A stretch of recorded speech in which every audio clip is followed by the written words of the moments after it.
and our next discussion will be about I'm so sorry. obscure Gore Verbinski films and Getting like super and how alligator. that relates to Norse mythology.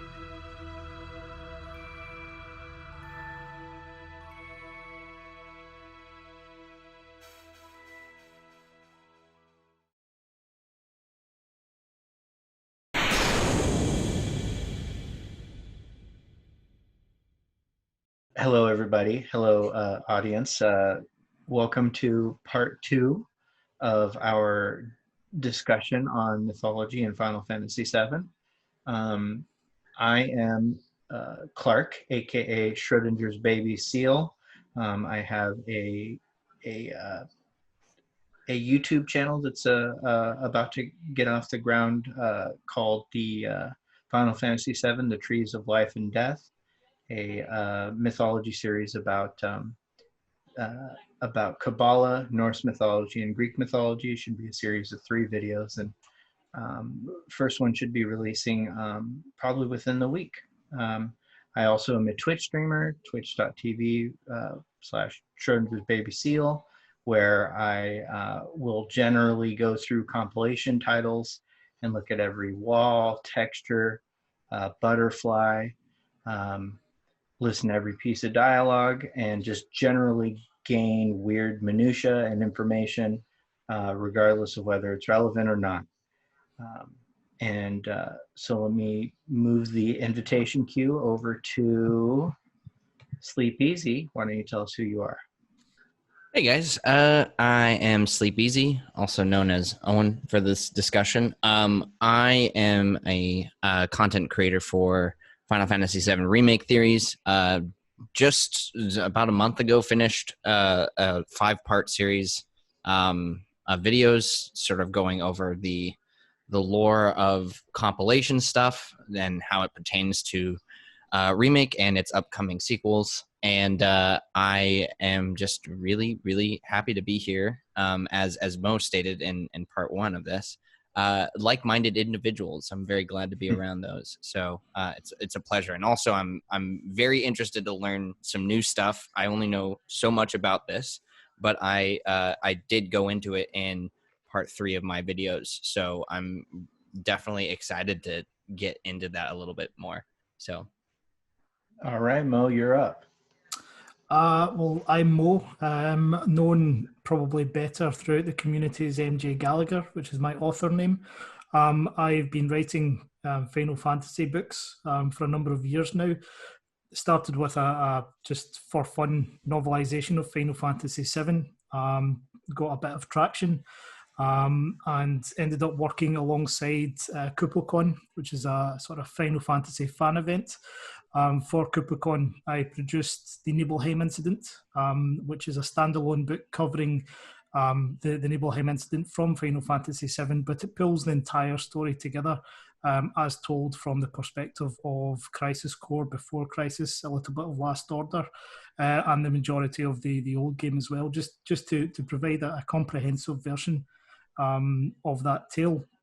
I also co-authored a Final Fantasy VIII standalone novel with Micah Rodney, an American author, called Seed: The Beginning, which covers the opening of Final Fantasy VIII all the way up to the Seed graduation. Both of those books were produced for Kupocon. The paperbacks are exclusive at the events, but they are free to download for everyone. I have my own original projects as well. One of the most recent publications or self-publications has been a comparison novel or book between Norse mythology and Final Fantasy VII, called Norse Myths That Inspired Final Fantasy VII, which is now out. And on top of that, I've got one too. Oh my God, I'm holding mine up. Yeah. It'd be amazing if an animation just appeared across your screen. We'll figure that out in the editing. I'll make sure that happens now. So. One of my recent projects as well, again with Kupocon, the Nibelheim Incident is now being produced as an audio series, which is read by Liam Mulvey, who played Libertus in the Final Fantasy 15 franchise. And I'm also producing my own video series, which is just an Easter eggs and lore breakdown of the entirety of Final Fantasy VII Remake, which it's a 14-day exclusive on Kupocon's Patreon, but after the 14 days it is available to the public. So I do recommend checking out. So far there's 7 hours worth of content and we're only at chapter 10. I would actually say, like, I started watching that series back when I first became aware of you and your work, and I would say that it's an amazing start to like getting like full into like not only compilation stuff, but just it's a very interesting watch. So I highly recommend that, and especially for somebody who's just trying to dip their toes in. It's awesome and very informative. I would agree, and once you've dipped your toes in, then throw your entire weight into your video series, because it goes so deep, so deep. It's absolutely incredible, but it does go so deep. I appreciate that, but it's again, like, to sort of set the tone here is that we all kind of have like a background slightly with like Final Fantasy related, or just like in our own personal lives to the discussion of Norse mythology and just mythology in general to Final Fantasy VII, and it's sort of a weird meeting of paths here with Clark and you, Mo, and me, where it's just like there is so much to talk about when it pertains to just the overall Final Fantasy series, which is not something I'm too familiar, but I'm very, after my Part 3 series, I became super aware of all of these deeper connections, and that's very apparent that I think most of those things are discussed in the book that we just showed. I'm gonna slide another book in here, but so I'm deeply excited to like actually, because it's also one of those subjects that you might have been a fan of Final Fantasy VII or be a fan of like the theories, but it's hard to find like people who know both the lore / the theories and also enough about mythology to be able to actually have this discussion. And I feel terribly outmatched because I think the credentials here are kind of against me. But not at all. With the level of detail that you've gone into with your videos, I think you're welcome at this table, my friend. Thank you very much. Absolutely. And I do definitely want to point anybody to on the video description when this is released. We will definitely have links to all of the mentioned works thus far, including the book, which is available on Amazon, and there's a digital version on Amazon too if you're more into that. I like having the hard copy for sure, and the as well as the Kupocon link. And I am a Patreon subscriber and a proud one, and so I was able to watch your sewers video today. Oh, were you? Fantastic! And thank you. And I appreciate the background, particularly on apps, because it's been a long time coming. The history of that particular character, and it's always been kind of clear to people that have had a fringe understanding of more obscure mythology that a lot of Final Fantasy takes its mythological inspiration from non-mythology. In other words, Dungeons and Dragons. And it's been a particular irritant to me that Tiamat and Bahamut have been so misrepresented, and I understand why. I mean, it's a fun story. There's a great narrative. There's a great fantasy narrative surrounding the brotherhood of those two characters, but the brother and sisterhood of those two characters, or the husband-wife scenario of those two characters, that's been presented throughout the history of Final Fantasy. But they are different mythological figures from different cultures, and they don't even rhyme if pronounced appropriately. And so that's always bugged me a little bit. And so when I saw what apps or apsu in Japanese was referred to, and then raps, I always thought that was supposed to represent their true mythological origin. And we could talk on specifically what that is, at any point. But I'd instead encourage those of you who don't know to maybe watch it on the Chapter 10 video of MJ's Kupocon content, because that series is really interesting and it's a fun way to learn. I did want to get into real quick that I was an educator for many years on the topic of Hebrew studies, Jewish mysticism, and I taught mythology at our local UC, and that you would think that of those, the easiest to teach would be mythology. And in my experience, there's something about learning more than surface level of any topic that turns it into work. And once it's work, people lose interest. And it is surprisingly difficult to educate on mythology. Students do not have the kind of patience for it that I thought they would. And so there's one of the things that I really like about your video and about your video series, and about most specifically about your book, Mo, is that it's using, and we've talked about this a lot, it's using, a beloved franchise and a beloved game as a vehicle to dive deeper into mythology, which has all these very important real world implications, like the implication of what makes our myths, what our stories come from, really shapes culture at a very profound level. And understanding that is, I think, one of the keys to evolving as a species, if it were. So, this is a great, if I wish I had this material back when I was an educator for this stuff, because I think it would have got people into Norse mythology a lot. And, of course, there's other games right now that are very deeply into mythology. God of War series is a great series if you want to learn mythology. But I will admit that, the story of God of War it takes a huge backseat to the accent, to the to the action and the combat. So a lot of people just have no idea what's going on in that game, and they don't care, and I don't blame them.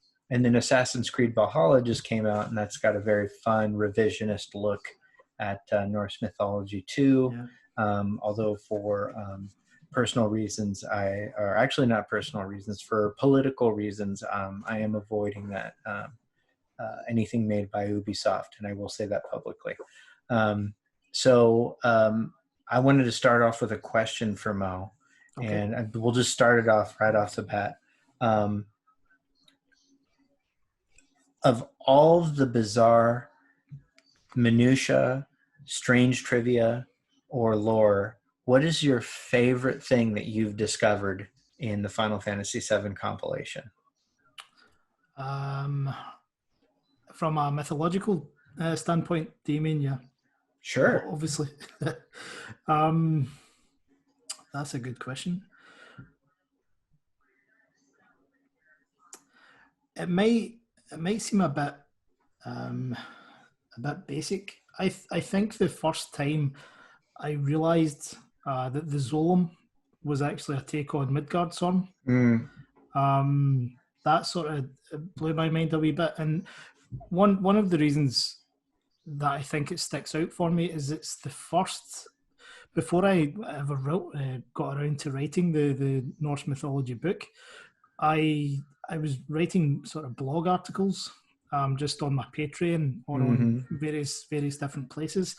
And the first one that I ever did was about the Midgardsorm, for this exact reason, that I'd been looking at various types of mythology for one of my original works and had focused quite heavily on Norse mythology. And I couldn't really shake this this feeling that there's definitely a connection here. Mm. So when you spend the time to go and look at the original translation of Midgard Zolom, or Midgard Zolom, it is of course Midgard Son, which blew my mind. Well, that makes a lot of sense because Midgard Sormer was one of the summons from Final Fantasy VI. So why would they not introduce that when you're using Midgard as a location? And obviously the more you delve into that, the more you realise that Midgard as a location is quite loosely based on Midgard of Norse mythology, the world of men. It's also based on Yggdrasil itself as the sort of centre of the universe. So it would make sense from a sort of a story point of view that if you were going to introduce a giant snake and call it after Midgardsorm, it would be in the general location of Midgard. And I think that was the turning point for me, that I thought, you know what, I'm going to start delving a bit deeper into Final Fantasy VII and see what else I can work out. So while it might not seem like the most interesting, I guess, it's the one that it was like a switch being flicked in my head of, okay, this is something that I'm now really interested in and I want to investigate. I like the description of that, by the way, the switch, because I have like a very like similar like experience with like, and I was actually going to turn that question over to you too, Clark, is that, did you ever have that? Because I don't think we've ever talked about it, but I'm sure that there was a moment even for you where there is like that want to sort of delve into Final Fantasy VII like a little bit more. And I don't think you've ever brought that up or never asked. Is there a time for you? I know this is a little like unconventional of a question, but was there something like that for you? I hate to say this, but it was during Crisis Core when I started to recognize that maybe there's that a lot of the lines that can be drawn between mythology and the world of Final Fantasy VII were significant, and the relationships that those mythologies had to each other was significant and told a story on its own. And I will admit that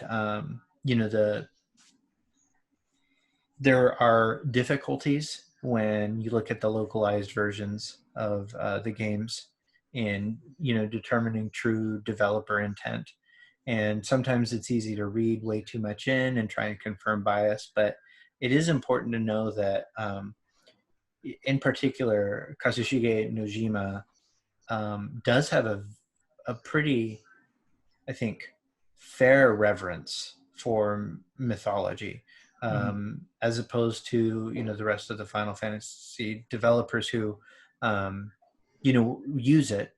And then there's also the mythology of Final Fantasy, which is we've got these characters like Bahamut, and which is not a dragon, by the way, in mythology, and we now call it Bahamut instead of Bahamut. And I could go on, but we have these characters, Chocobo and Mog, and like the Ifrit and even Shiva, who have these identities of their own through Final Fantasy. But true mythology, Kazushige Nojima has actually done a series of games that centered around Greek mythology, and he did have real reverence for it, and he did admit at one point that if there were any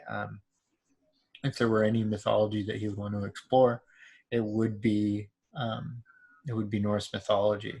And I think that's reflected a lot more in this game than it is in most other Final Fantasy titles. Ivalice may be one exception, because 14 is just, straight up so much Norse mythology content is in Ivalice that it's almost overwhelming. But in terms, did you mean Final Fantasy 14 there? Yeah, what did I say? Oh, that's Eorzea is the world. Ivalice is 12 in Tactics. Oh, okay. So, yeah. But yeah, your point stands. Sorry, yeah. I was confused as to which game you were actually referencing. Yeah. So okay. I I hear what you're wouldn't saying. believe So it either way because I have yeah. no knowledge of any of this, unfortunately. So Right. So, and I haven't gotten too into Final Fantasy 14. I watch Night Sky Prince play it some, and I can see like just the amount of, Ray Svelgers in there. Like they're not subtle about it at all. I would massively recommend, if you are interested in going down that rabbit hole. There's a YouTuber by the name of Ethis Asher who specializes in the mythological connections from the characters or locations in Final Fantasy XIV, and you could get lost for days in his content. I cannot recommend it enough. Oh, that's interesting. I'll check it out. I'm Yeah. always interested to have that sort of outlet, like through like YouTubers or something like that. So rather than playing the game, because that seems like it would be difficult. At Yeah, this point, it'll take a while. Yeah. Yeah, and I think most of sort of the point that I was getting at was that you know there is something about Nojima that has a that reveres mythology as it was, and not D&D mythology, which Yeah. sort of predates him, his inclusion in the series. Um, and then you throw in that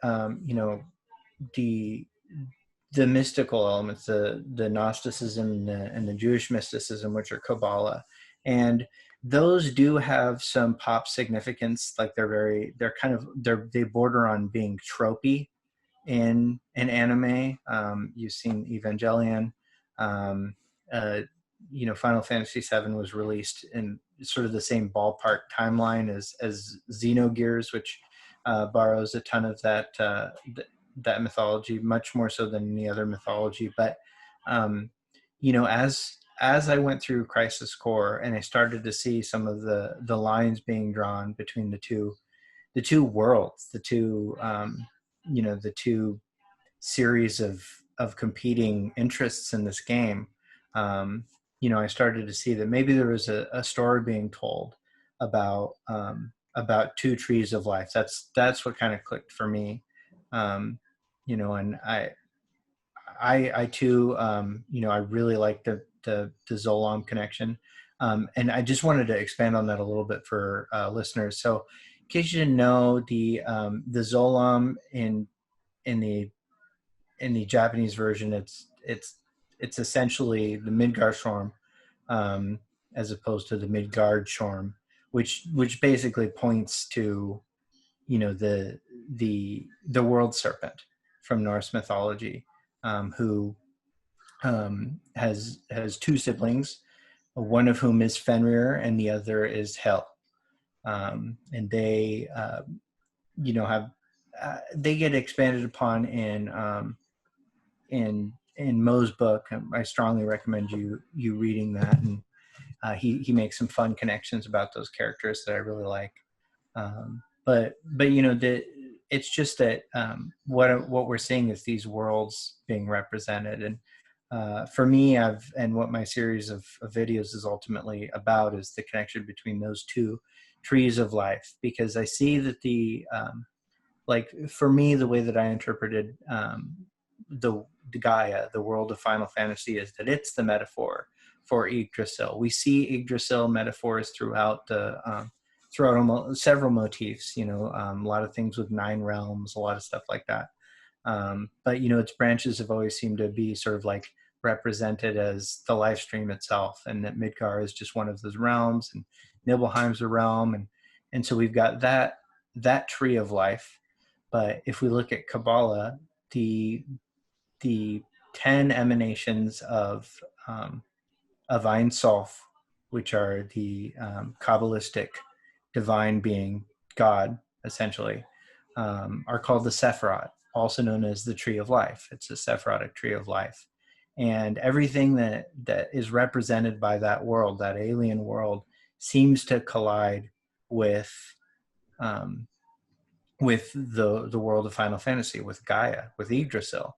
And that concept is pretty, I think, that's something that you probably, if we were to ask this question to you, Owen, would click, that's the negative live stream. You know, Yeah, that's I you're think. literally getting me thinking over here of the Yeah. entire thing. I was literally about to start ranting because, and to bring this more into like the more recent news is the better, I guess, the way that this is being described by like developers is like the world of Meteor and then the world of the live stream, which Right. Meteor is associated with literally all of the negative live stream, the geostigma, all of the spiritual effects of like of the compilation sort of nemesis / enemy archetype. So like that whole situation is started by Meteor. So you know what detail it really was for me, I think, was actually the calendar of all things. Like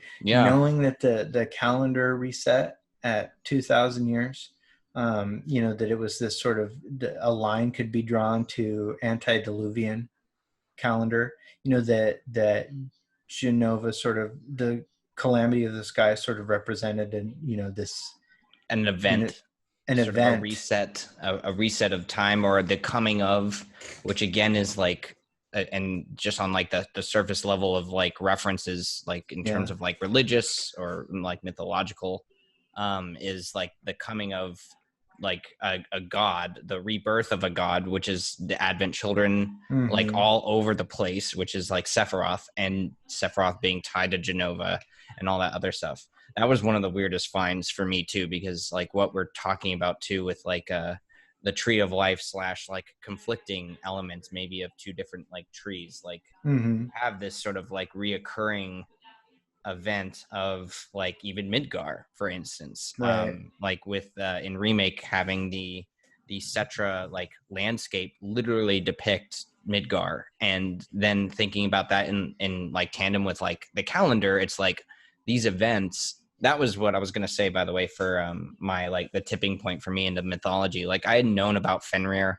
I didn't know anything about Norse mythology, knowing that even when Advent Children came out, like I saw that connection, but only on a very like surface level. I was like, oh, it's just a reference to mythology, without looking too much into it. But it was the god of Damarung thing, which is how I start my part 3 video, which mainly talks about this Norse mythology stuff. And I try to structure my videos like that. It's like, oh, what's the inception of thought here?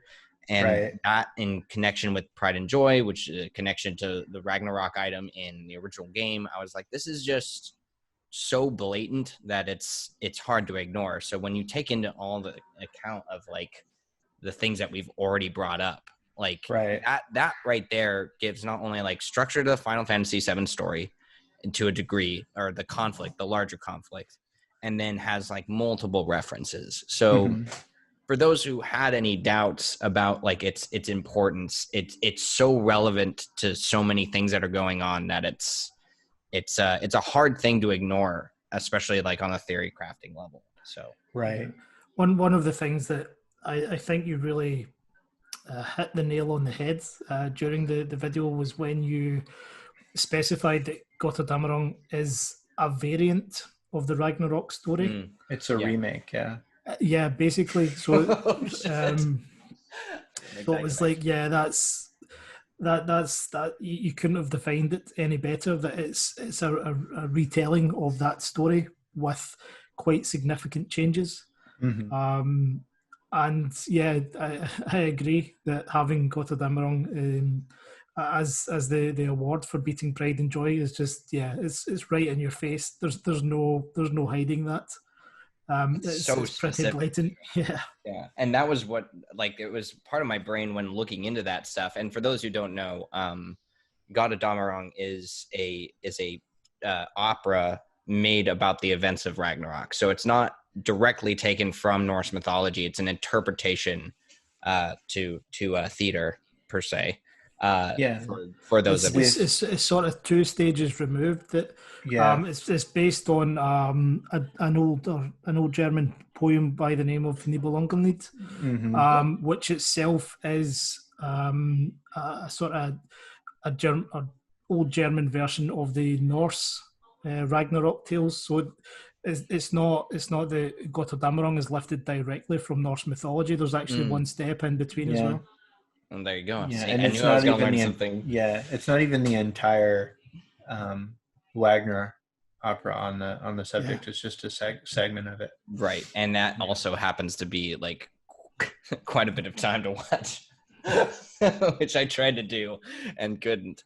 But I actually know that Clark has actually seen the entire thing of it. So yeah, I've seen an operatic performance. Yeah. Yeah, I was like, oh, so that, I guess this is. I was like, that's so weird. That I brought it up to him, and he's like, oh yeah, I saw that. I was like, oh, I didn't know you could just walk into. It's not like it was on YouTube or the theater. Like, my life took me to a place where apparently that was the cultured thing for me to do, and it was available. I didn't know that it would come in handy later.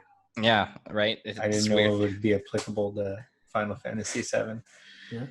But yeah, just having that like be a reference in the game, like Mo said, it's very on the head. And there's a lot of that stuff, and especially like I thought I was gonna make or break like the video like going into that, because I wasn't really sure how deep that went in terms of connections, being that it was so specific to like an interpretation of events. And then I was like, well, and this is something I wanted to bring up to you, which is like the three Norns like is a great example in my mind of like not only things that we could see in like remake as far as like theory crafting is concerned, but also like the original game having like these three. I think so I was trying to clear up the language of what this is. I'm not sure that they're labeled mages or they're labeled like wizards or something, but there are three wizards in the original concept of the game that are mentioned very offhand. I was like, well, that seems to be an allusion to like what you would see with the Norns, which in my interpretation of the translation into the game, into Final Fantasy VII, is like the Cetra culture, it seems, to a certain degree, where they have a link to time and understanding like future events and stuff like that, which for those who are not familiar with Final Fantasy VII, which I think we all are, this is it's a big era thing to be able to make that connection. So yeah, there's the thing about the Norns is that the it's sort of difficult to say. They're obviously touched on very briefly in Gotterdammerung, but their function seems to be the same, but there's different pieces of information. And I think the version from Gotterdammerung ties very nicely into what you spoke about in your video and the relationship with Aerith.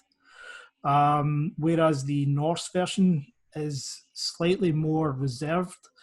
The whole idea about like in Gotterdammerung, they talk about the rope of fate being cut, whereas the sort of interpretation in Norse mythology is that rather than one single rope, it's individual threads that represent an individual's life.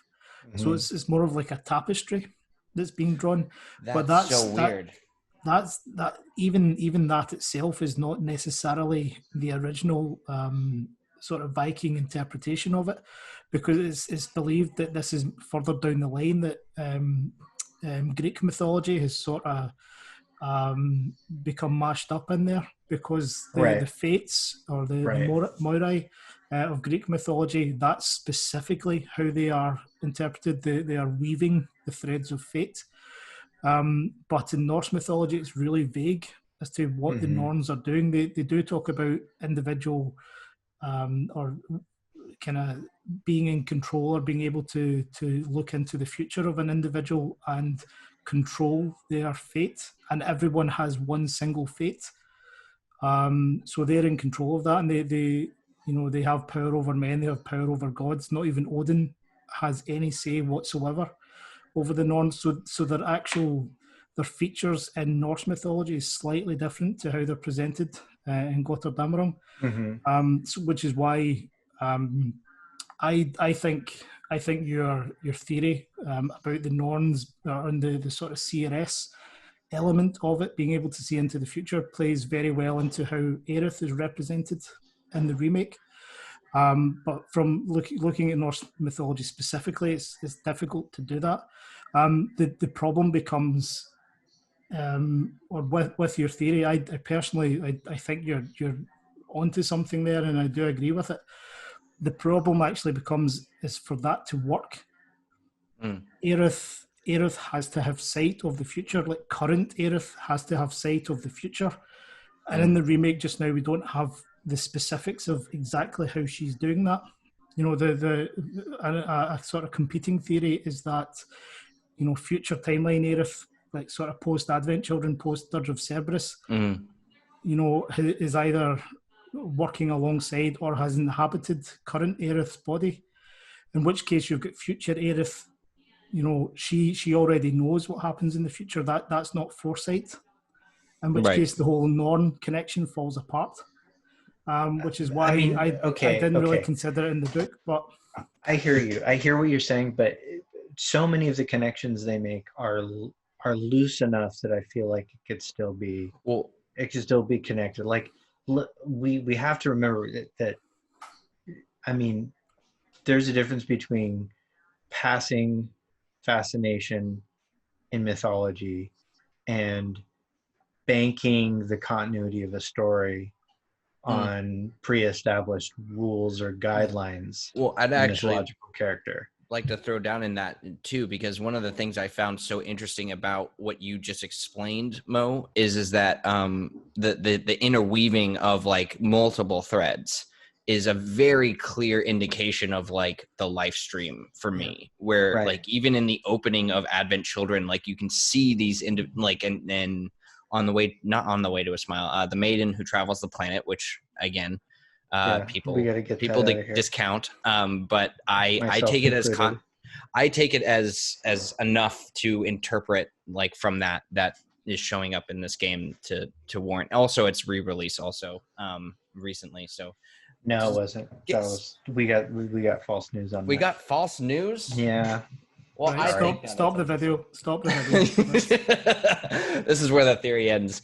But one of the things I found fascinating about that is like the individual strands making up different types of like parts of the body, like memories making up time and all this other stuff. And that's what, for me, as a theory crafter, was interesting listening to what you were explaining is that these individual strands are essentially, it seems like, even if it's not connected or canon, but it seems like that would be totally just ripped right from like wholesale from what you just described. Yeah, well, sort of. I would go on. Oh, so I was just going to say I absolutely agree with you, which is why I in the book I tried to be, you know, keep it relatively vague. There is a section in the book where I do compare the whispers to the Norns, and the reason for that is, you know, we've established towards the end of the remake that the whispers themselves represent souls within the live stream. A soul, as we know, is a strand of spirit energy there, and you know, a strand of spirit energy represented within the live stream could be one of these threads, which is why I'm absolutely with you on that sort of train of thought of it would make more sense to compare Norns weaving these threads. I think the CRS element from Aerith does, like I mentioned, does really kind of focus on current Aerith being able to see into the future. But the one thing that I actually wanted to touch on, I watched your video 3 a couple of nights ago, and it dawned on me to bring this up, is that the Norns themselves are a sort of divine being, a divine CRS, but they actually had, in Viking culture, they had people known as vulvas, who were human CRSs, and they used a type of shamanism called cedar. And the idea about cedar is that you can get yourself into a trance-like state and interact with nature or interact with the spiritual plane to not only see future events, but to shape them. No. That's the one. So when the reason I was bringing this up is that if you replace the word Norn with the word vulva, that's pretty much in your interpretation, it's bang on.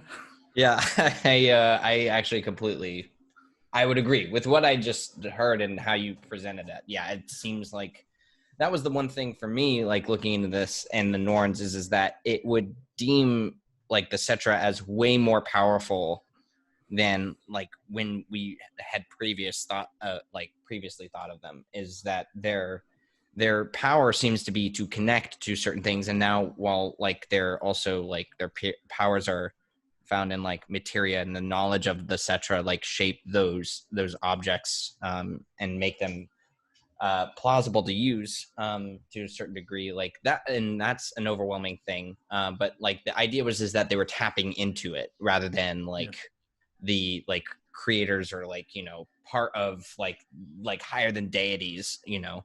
Right, they themselves are a creation of the planet. Like right, the exactly. planet decided to bring them into being. Which for me was always the conflict of like thinking in that train of thought, which was that like as much as Aerith could be like future Aerith, or somehow tapping into that, like whether that's foresight or her coming back to a degree, like that was something that I was trying so hard to like wrap my head around, which was is that she could be that powerful coming from the live stream and being like, you know, how we see her in On the Way to a Smile, like she seems to have, and in The Maiden Who Travels the Planet, that she seems to have like a certain amount of say, or at least knows a certain amount to accomplish a certain goal. Well, and there is a confusing. So one thing that's never particularly explained is the linearity of time within the live stream. And one of the bizarre things that we know is that, you know, looking at the assets in the debug mode on the original game, not just with cut content. And I mean, there's that real important, you know, a line from Sephiroth that every theory crafter bases all of his videos on, about materia being the trapped souls. But in addition to that, we find out that the voice talking to Cloud in the black visions, when the screen goes black and there's that inner monologue, that is in fact Cloud. It is not Zack. It's not, you know, Genova leading Sephiroth. It's Cloud. And one of the things that we know is that at one point,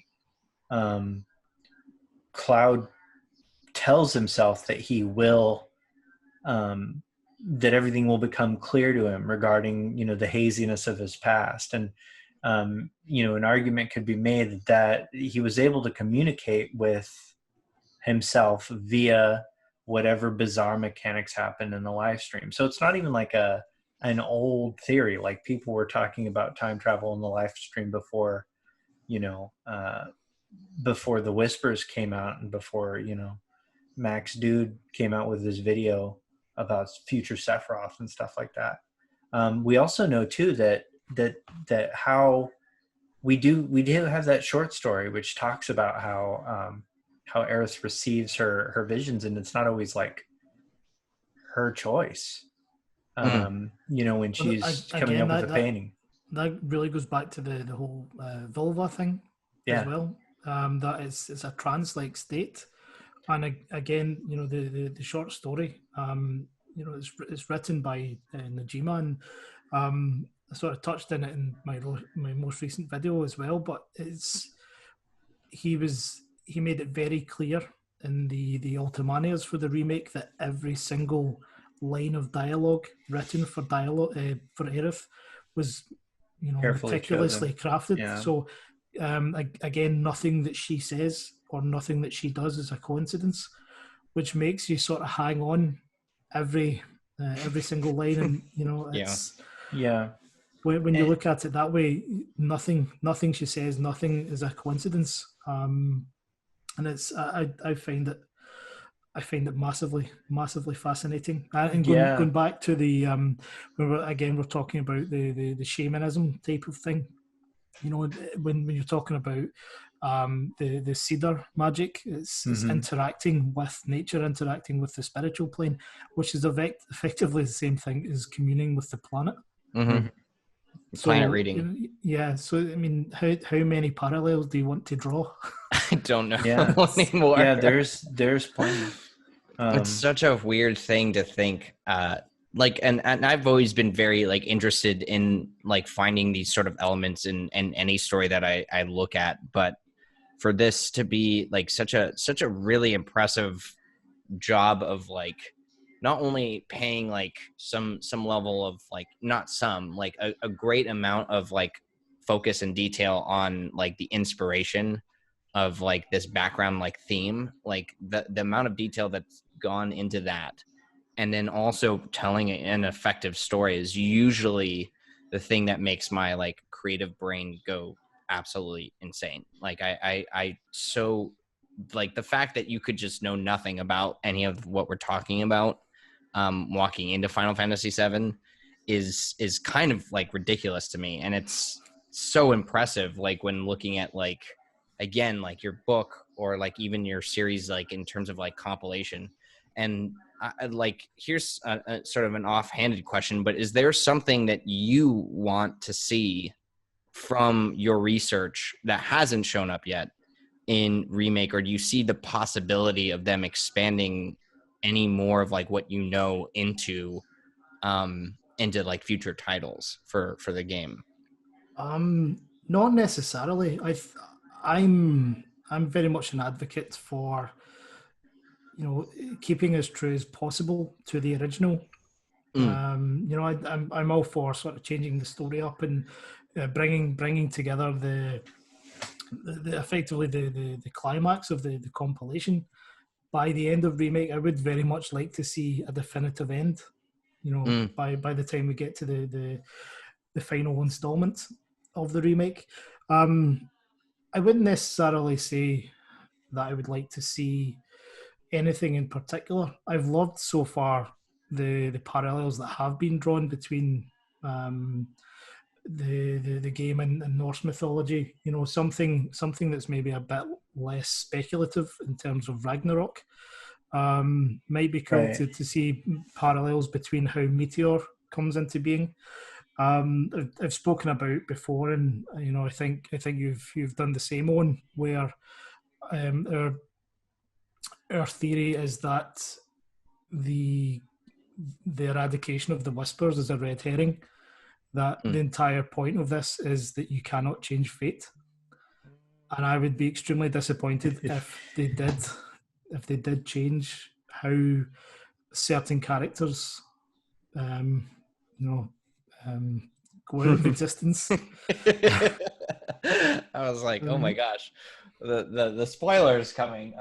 So, But I would completely agree with that that statement, and I also like maybe I haven't said this like in too much detail, and you know that's pretty impressive for like 8 hours worth of content and not going into this particular realm. But like one of the things that I would say is that the way that like Final Fantasy VII ends as it is seems like a pretty appropriate place for a story of like how big this new remake is sort of like getting to, like say for Sephiroth, and like we've yeah, me and Clark have discussed like the mythological parallels slash religious parallels with that character.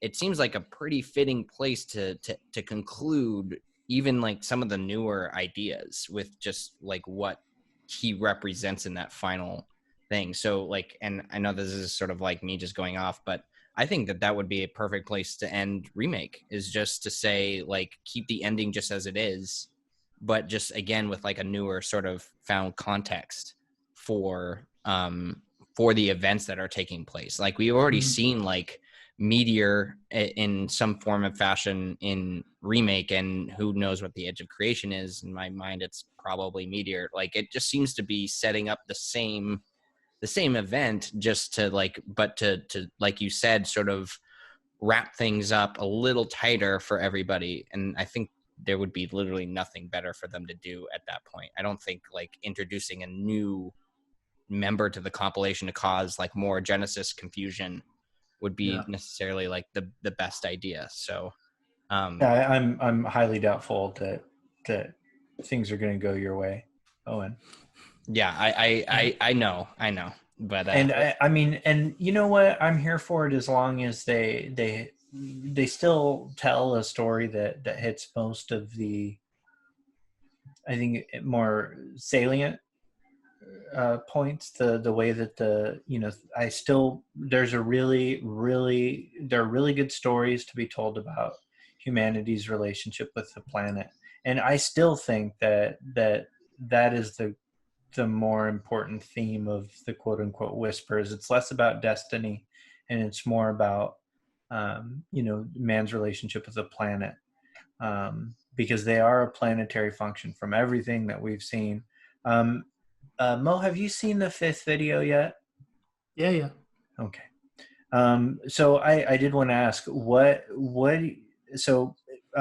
there does seem to be a tremendous amount of symbolism and lines that you could draw between the whispers, the harbinger, to Genova and Sephiroth. What are your thoughts on that? In terms of what the harbinger is, I hadn't really identified the connection between what was contained within the harbinger and Sephiroth at the end. I think a lot has to be said for Owen's video series in pointing out the color purple and how it is represented and what it actually means. I think there's enough going on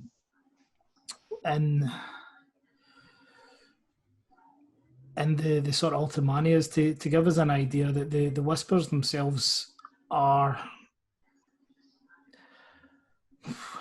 how do I put this? It's a heavy. I was like, as soon as he brought up Genova and Sephiroth, I was like, that's a continued debate between like people. Yeah, solid ground. I certainly. It's difficult to say in the singularity. The singularity is an interesting place because obviously it's one location across all time rather than one time across all locations. It's one location across all time, which is really interesting. And it's I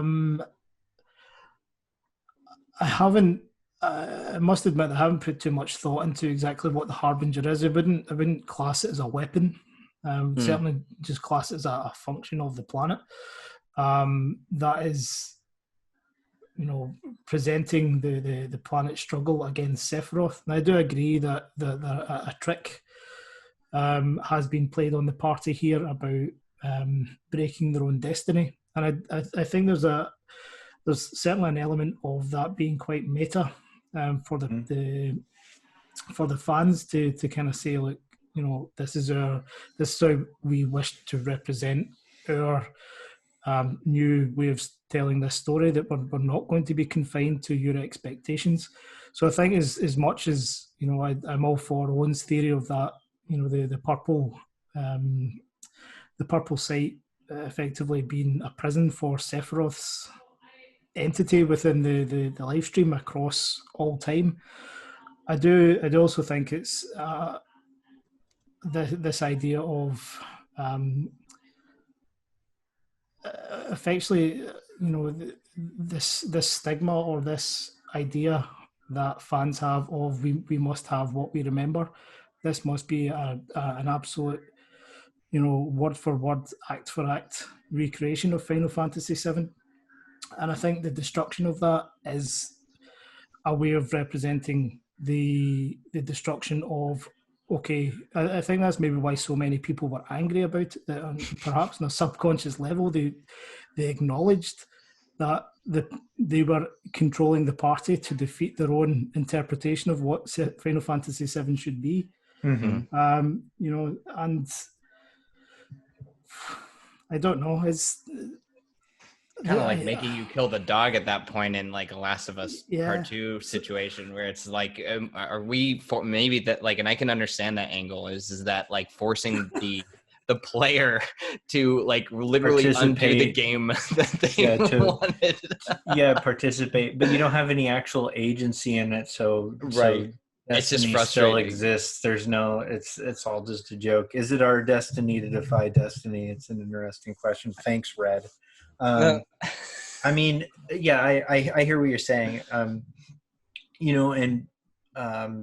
I personally, the connections are too numerous to ignore, and we recently did a replay through, and I've probably played through the ending, a dozen plus times personally. and then watched it, countless other times.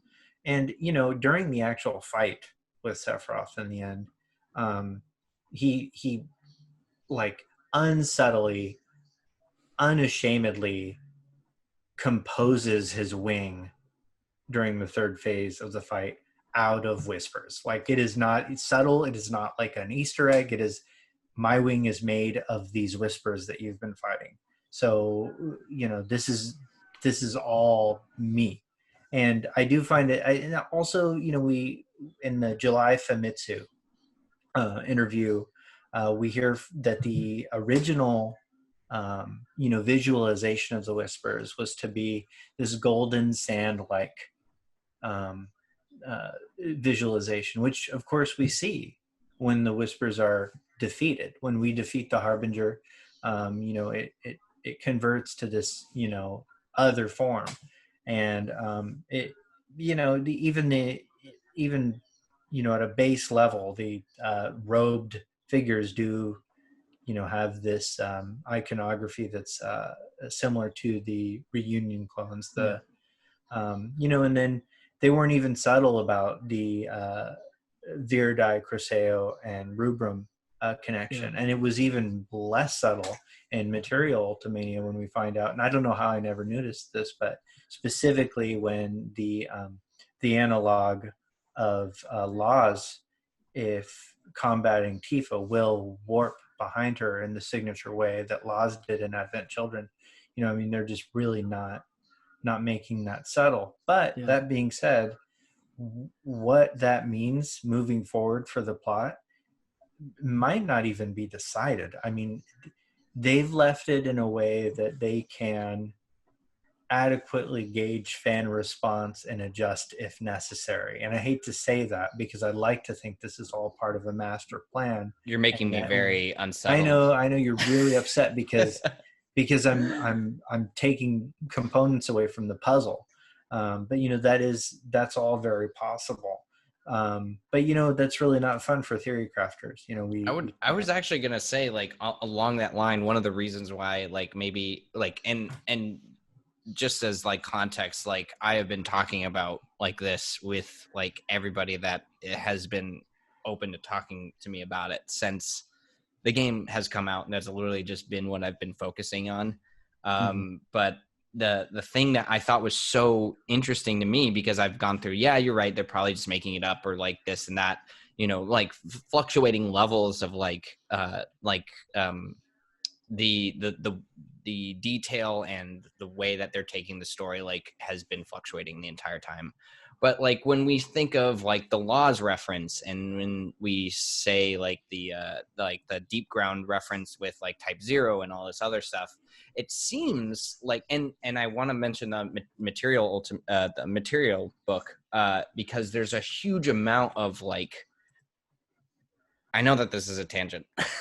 But like the wing references with like the nebulas and all this other stuff, it feels so much like, and not only does it feel like it's compilation stuff being referred to, like wings, Sephiroth's wings, all this stuff with like nebulas, that's like a pretty big thing right now, but like how that would tie so perfectly into like the original story, for me, doesn't feel like coincidental. It feels like they're putting a pretty good amount of like thought and energy into like this being the launch pad into like a series of games that will cover like, and I know that like I just previously talked before, like we might have started here about like being too hyped for the expectation of something to come out, but they've left a ton to be like desired just from this one game, and that's because of the detail.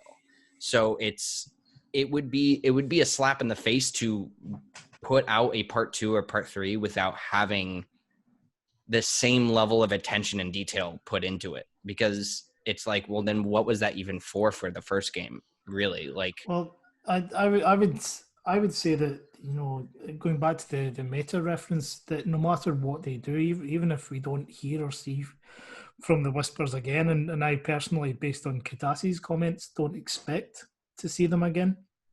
I expect to see a different sort of vehicle for getting the message across to fans that this is definitely a remake. But I think I think the entire point of this was to free them up for the story that they're about to tell in the different installments, but very specifically to free up what Sephiroth does, because you know, I think you touched on it in your videos as well. It's something I noticed way back when, that there seems to be conflicting actions among the Whispers, and I think it sort of goes back to, you know, what you've touched on, that there is the live stream and there is the negative live stream, and Sephiroth has influence over the negative live stream, which means that if the Whispers themselves represent souls within the live stream, then by definition some of them are likely to have or be controlled by Sephiroth. So it could very well be the case that what we see at the end of the game, and in particular, as Clark touched on, if it's the case that Sephiroth is creating his wing out of the Whispers, either that's the negative live stream, or this comes after the Harbinger has been defeated, in which case we are getting a visual representation of Sephiroth now being in control of his destiny. Which brings us to the Edge of Creation. Now, there's a thing that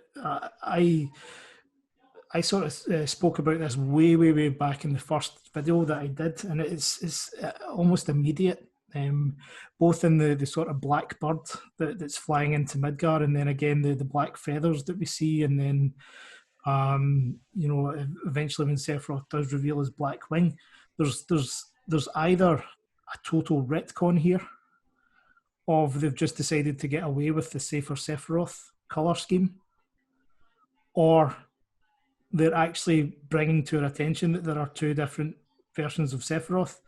One with the black wing, which would be to do with the negative live stream, which didn't exist in the original game, and one with safer Sephiroth. So when you go back to the Edge of Creation, and when it's been highlighted within the material Ultimania, the two nebulas, one is based on safer Sephiroth, one is based on the black wing, which again I think is a visual representation to say these are actually two different Sephiroths, potentially with two different agendas. I doubt very much that that's the case. I think the Edge of Creation is to say these are two different Sephiroths. What we've now done is unlocked the destiny of the original Sephiroth, so what happens from here on in is fair game. And that, I kind of based on everything that's been brought to light, I would expect that's how they're going to go forward. But again, that's just speculation. I think that there's an interesting, and this is a thought that occurred while you were talking, and it's kind of the culmination of like where we've already started this conversation off with like the Norns, and I'll start by referencing what you just said. I think that there's definitely like a possibility of, I personally agree with the unlocking of destiny for Sephiroth. I think that that's pretty much what the portrayal of the entire last scene is like, to show that this is, and like other developers have said, like this is an entirely new Sephiroth that we've never seen in a certain degree. And whether that's a new Sephiroth or and something that I would like to say that you stated is that it is interesting that they have not really brought back the imagery of safer Sephiroth in future installments. It's actually one of the weirder elements of Sephiroth that I didn't really think about until you brought it up, which is that, and there's a lot of reason to maybe give like people who look at like Advent Children or like that Sephiroth like another look-see, because the way that Sephiroth comes about is entirely different than, and makes it a very like convoluted discussion to have of whether or not like what we see in AC is even the truest form of Sephiroth, or like a completed form of him. And that's also something that could be said about like in the original game, like what we see at the very, very end of like OG. Like I've looked into this like quite extensively, but one of the, and it's too big of a conversation to get into now, but one of the things that came up was that you were noting that like the Norns had like multiple threads. And one of the things, just thinking back on like a visual thing of Remake, is that the very first thing that we see of Sephiroth is just the one feather.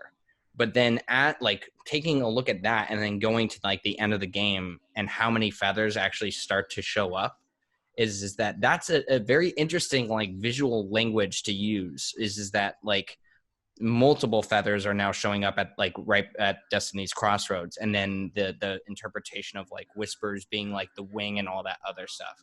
So they like, and this is a very off the cuff like theory that I just kind of was thinking about, is that it would be interesting to know that like the Sephiroth that we see at the end has been kind of like collecting to this moment of like rebirth into like the singularity, and have and again that can be interpreted in the way that you mentioned, which is that like the one being free, the original being freed from his destiny, or like the finally fully manifested like version of Sephiroth, which is something that again could be interpreted as never having been seen before in any other game, depending on where like developers want to take it.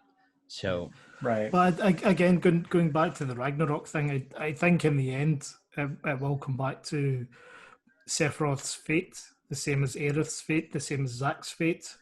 The details will change, but the outcome will be the same. But I think all this visual stuff is really just to, again, the red herring of suggesting to the player that this is different now.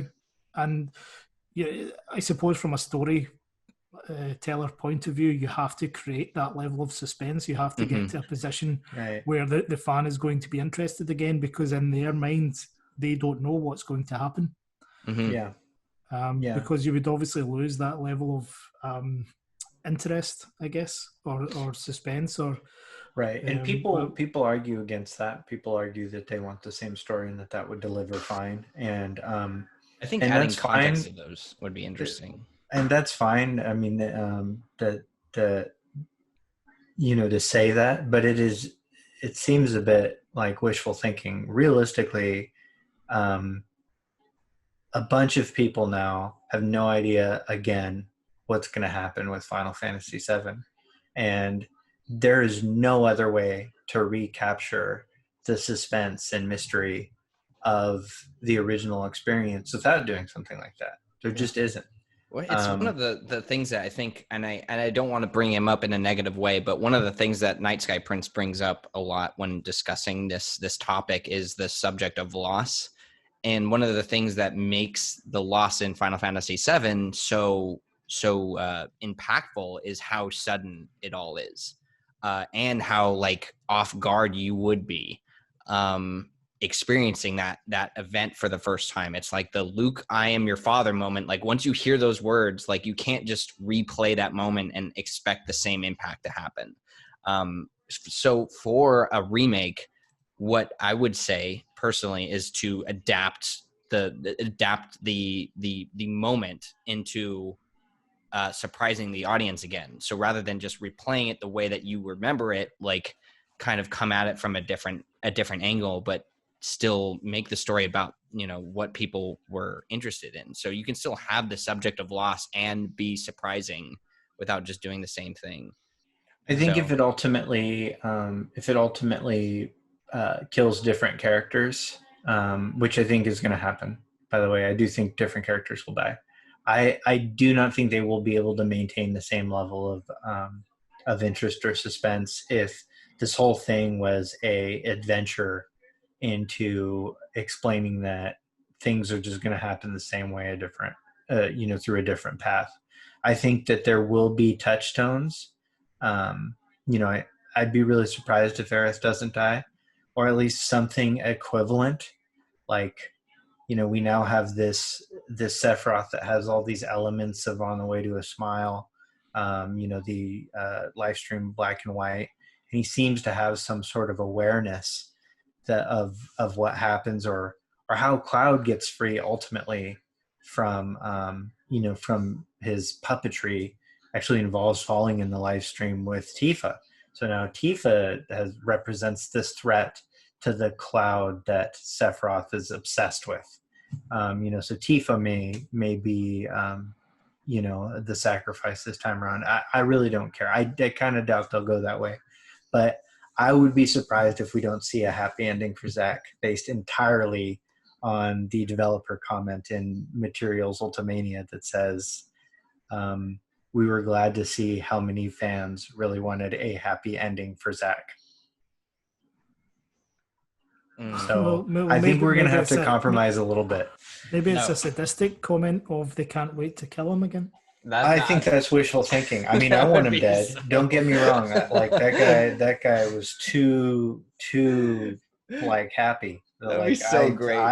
I would love,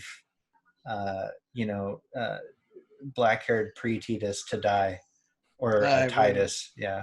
I would personally love him to add on to like what I was saying before is that if you want to surprise people, just take away like all of the hopeful things in Cloud's life, which are things that are featured in like AC as like being like central to Cloud's like guilt and like, misery, which is like Zach and Aerith's death. So like to put that in the context of like Final Fantasy VII would not be the worst idea if you were trying to compact all of like the sort of events and ideas and kind of pitch it in a new way, which again is a one of the scary things to me was that Nojima very famously got a computer before making Final Fantasy VIII, and before he used making his remake. bonus. Before making 8, yeah. Before he used his bonus to get like a connection to the internet, and he read all the fan comments, and so many people were upset at character death that they made it so that Final Fantasy VIII didn't have any character death. Luckily, he's not the only guy, and things have changed for him. Like, he was willing to kill Titus like 6 times.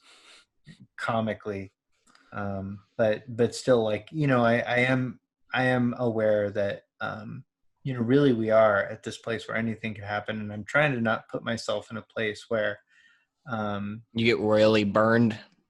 Well, yeah, I don't want to get burned, because ultimately this game, the remake was incredible. I like the whispers right off, and it gets so much right. It gets 98% dead on. And that if they were to continue that experience, there's only a few things that they could do that would make the game so unrecognizable from its core, that they wouldn't be able to deliver with. As long as we're talking about the relationship with the planet, sort of the interesting look at what capitalism does to people, some of the core concepts of family and the value of that, and understanding loss, I think is really important. And I will say that the value of loss was almost sort of undone by the compilation anyway. So I hope that because I mean, it's just like in Final Fantasy X, like death is like kind of a choice. Like, it's not even meaningful. Like, you find out Auron's been dead the whole time. Well, he seems a lot better spoilers, than the dead people I know. Oh yeah. Sorry guys, spoiler discussion for Final Fantasy X. I know everything there is about 7. I know nothing about the rest. Stop it. So I do hope that they're able to tell a story about loss. Even now with this new sort of bizarre information about. Well, I think the way they're going to introduce it, and I don't think any of us in advance of the remake being released would have been able to hand on heart say we expected it to end on a cliffhanger. Mm-hmm. So that itself was really surprising. So if they have that capability, it would surprise me if they were unable to do it again for the next couple of installments. I think you're right that it's difficult, or it would be difficult now to revisit the sense of loss without being able to sort of capture the fans and their expectations. And I think the way that they might be able to do it, and this is my prediction. You said that you don't want to be burned, you don't want to put yourself out there. I'm going to do it. I think the entirety of, first of all, I don't think Aerith's moment will come in the second installment. I think that'll be in the third installment.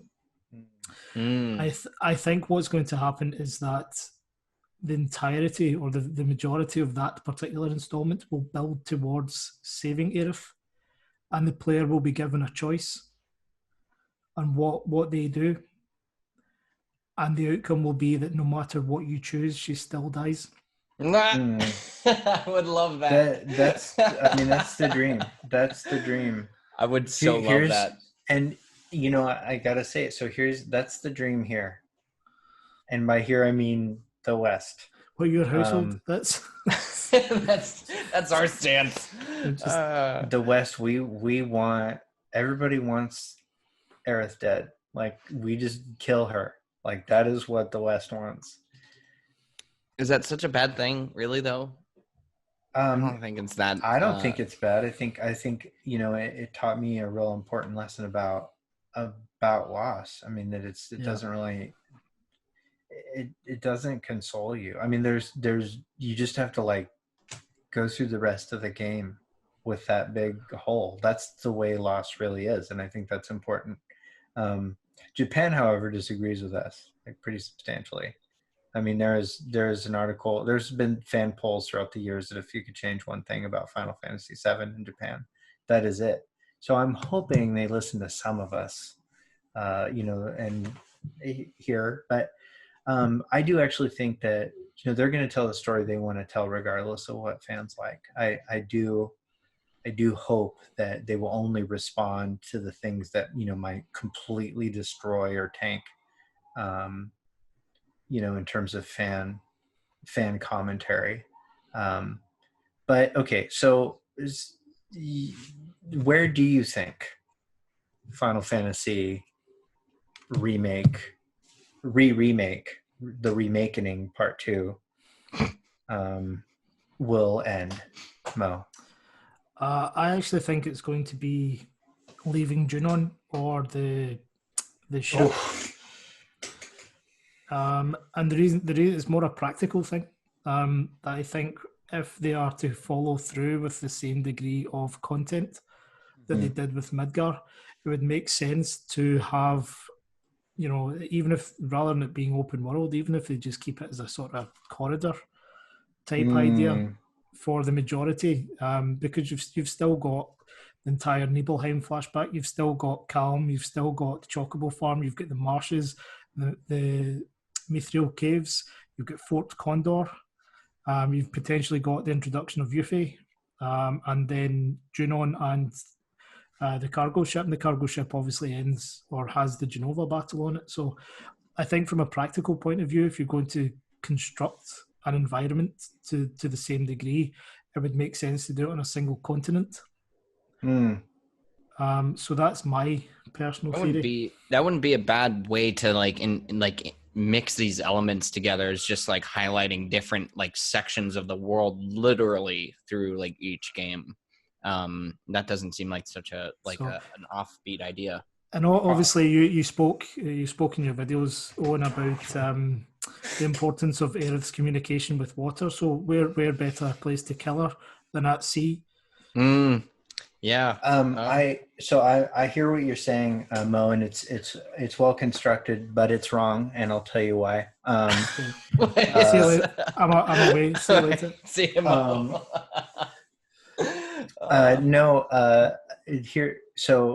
Here's where they're going to end Part 2. Okay. The water altar. Aerith praying. Cloud has just been talked down from killing her by Barrett or whoever's in your party. And right at the top, you see Sephiroth. And he's starting to fall. And then it's actually Genesis. Cut credits. It's actually Genesis. Or you can talk. I just gotta start muting you. I think. No, I don't think they will do that. That would be brutal if before the death. I think they've got a good chance of that happening at. Just a cliffhanger kind of thing. So I mean, in terms of how a game could go, I do think sort of the consensus is it's going to be 3 parts, and ending one game at Aerith's death while is dramatic, like, and impactful, um, there was something very interesting and special about being halfway through a game you were playing all of a sudden with this huge hole of Aerith. Like, you had to adjust your play style to not having her. And if we just start up with a new game without her, I mean, sure, we can explore the feeling of loss associated with that, but you know, it won't have the same effect. So I'm not totally against the idea of having whatever major character death happening in the middle of a game that we're playing and not at the beginning or end.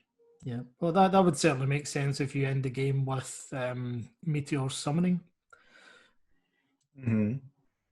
So that wherever part 3 or part 4 starts, Aerith death is in the middle, and then the second half of the game is crossing all the way to the northern crater. Yeah. Yeah, no, that would make a lot of sense and absolutely work from a story perspective. I think most of us would automatically just assume that Aerith's death will happen at the end of the game because we're so used to the old school end of disc 1. Mm-hmm. So that's probably just ingrained in our minds that that's how it's going to be. Yeah. Junin seems to, so do you think there are parts that we might lose in general, or do you think it's just going to be a free for all? We're going to go to Benora, we're going to see all of it. Well, Benora, there's no reason to expect that we would visit Benora in the next couple of installments. I know that Najima has been quite vocal about visiting places from the compilation. Do you think we'll see Calm, or do you think we'll see Healing Lodge? Well, it's not called Healing at the time of Final Fantasy VII. It's called Cliff Resort. Mm-hmm. But it does exist, so there's no reason why you wouldn't be able to even just see it in the background. Another alternative is, this is something I touched on in one of my novels, that obviously the direction that the party goes when you leave Calm is south and all the way around through the marshes and through the caves and whatnot. Mm-hmm. But the direction of Junon, unless they're specifically following the man in the black cape went south idea, it doesn't make any sense for them to head due south. If they're planning on going to Junon, it would make sense to go west across the mountains. And we already know from Last Order that there are tunnels beneath the mountains, because we see Zack and Cloud on a motorbike traveling underneath one when they're trying to escape the Turks. So when you start opening up the world like that, why would you have to go south? It's a relatively advanced or technological. Because Last Order is not canon anymore. No, okay, this is a perfect. That's fine. No, that's a perfect example of what would be surprising to I personally wouldn't mind that at all. First of all, welcome back, Owen, after your mandatory 2-minute Genesis mute. I mute him every time he says Genesis. I think even if you take Last Order out, it would make sense that there would be modes of transport, westward through the mountains from Midgar to Junon. So there has to be a reason why they would go south, to pass all these places. And only when you're traveling south would you actually get to see Cliff Resort or Healing Lodge, depending on what they want to call it at that time. But I don't think they'll cut anything. I think they'll start to introduce a lot more detail. Obviously, there's a mega difference between how Calm was presented in the original game and in Dirge of Cerberus. There's so much to explore. In particular, the Dirge of Cerberus online mode had a lot more of the interior of Calm. You're getting me so excited talking about that. I know. Actually, that's something I wanted to bring up with you on. When obviously you've made it pretty clear that a lot of the places that you've gone to for sourcing your content was livestream.net. Did you read the Before Crisis articles or the Dirge of Cerberus online or the History of Deep Ground articles? So I might need like a little bit more clarification on what you're referring to, but from what I did read the before crisis articles. I actually spent a pretty large amount of time with like the community that like looked into all of the Dirge of Cerberus stuff. And shout outs to Shade. Shad Imp. Yeah, Yeah. Shed Imp. Yeah. I call him And Shade MP, but or Mo, her. Mo works with him too. Oh We no all work with Yeah, way! him. yeah. Yeah. He and I go back like 10 years or so. Oh no But fucking way! That's but crazy. the history of Deep Ground article, Mhm. that was me that wrote it. No way. Are you serious? Yeah. That's awesome. Oh my gosh, you don't know how happy you just made me. That's so cool. That's actually like the coolest thing that anybody's ever told me. And I've met John. That's fucking crazy. So I did not know that you were that involved in that stuff. That's so awesome to hear. Yeah, so I'm not active in the live stream anymore just because I'm usually really busy. But I'm friends with an awful lot of people. One of the lead organizers of Kupocon is Red Wolf from the live stream. Lex or Prince Lex, who's the sort of chief of the live stream, is a friend of mine. He actually comes from Glasgow as well. So he and I have spent a bit of time together.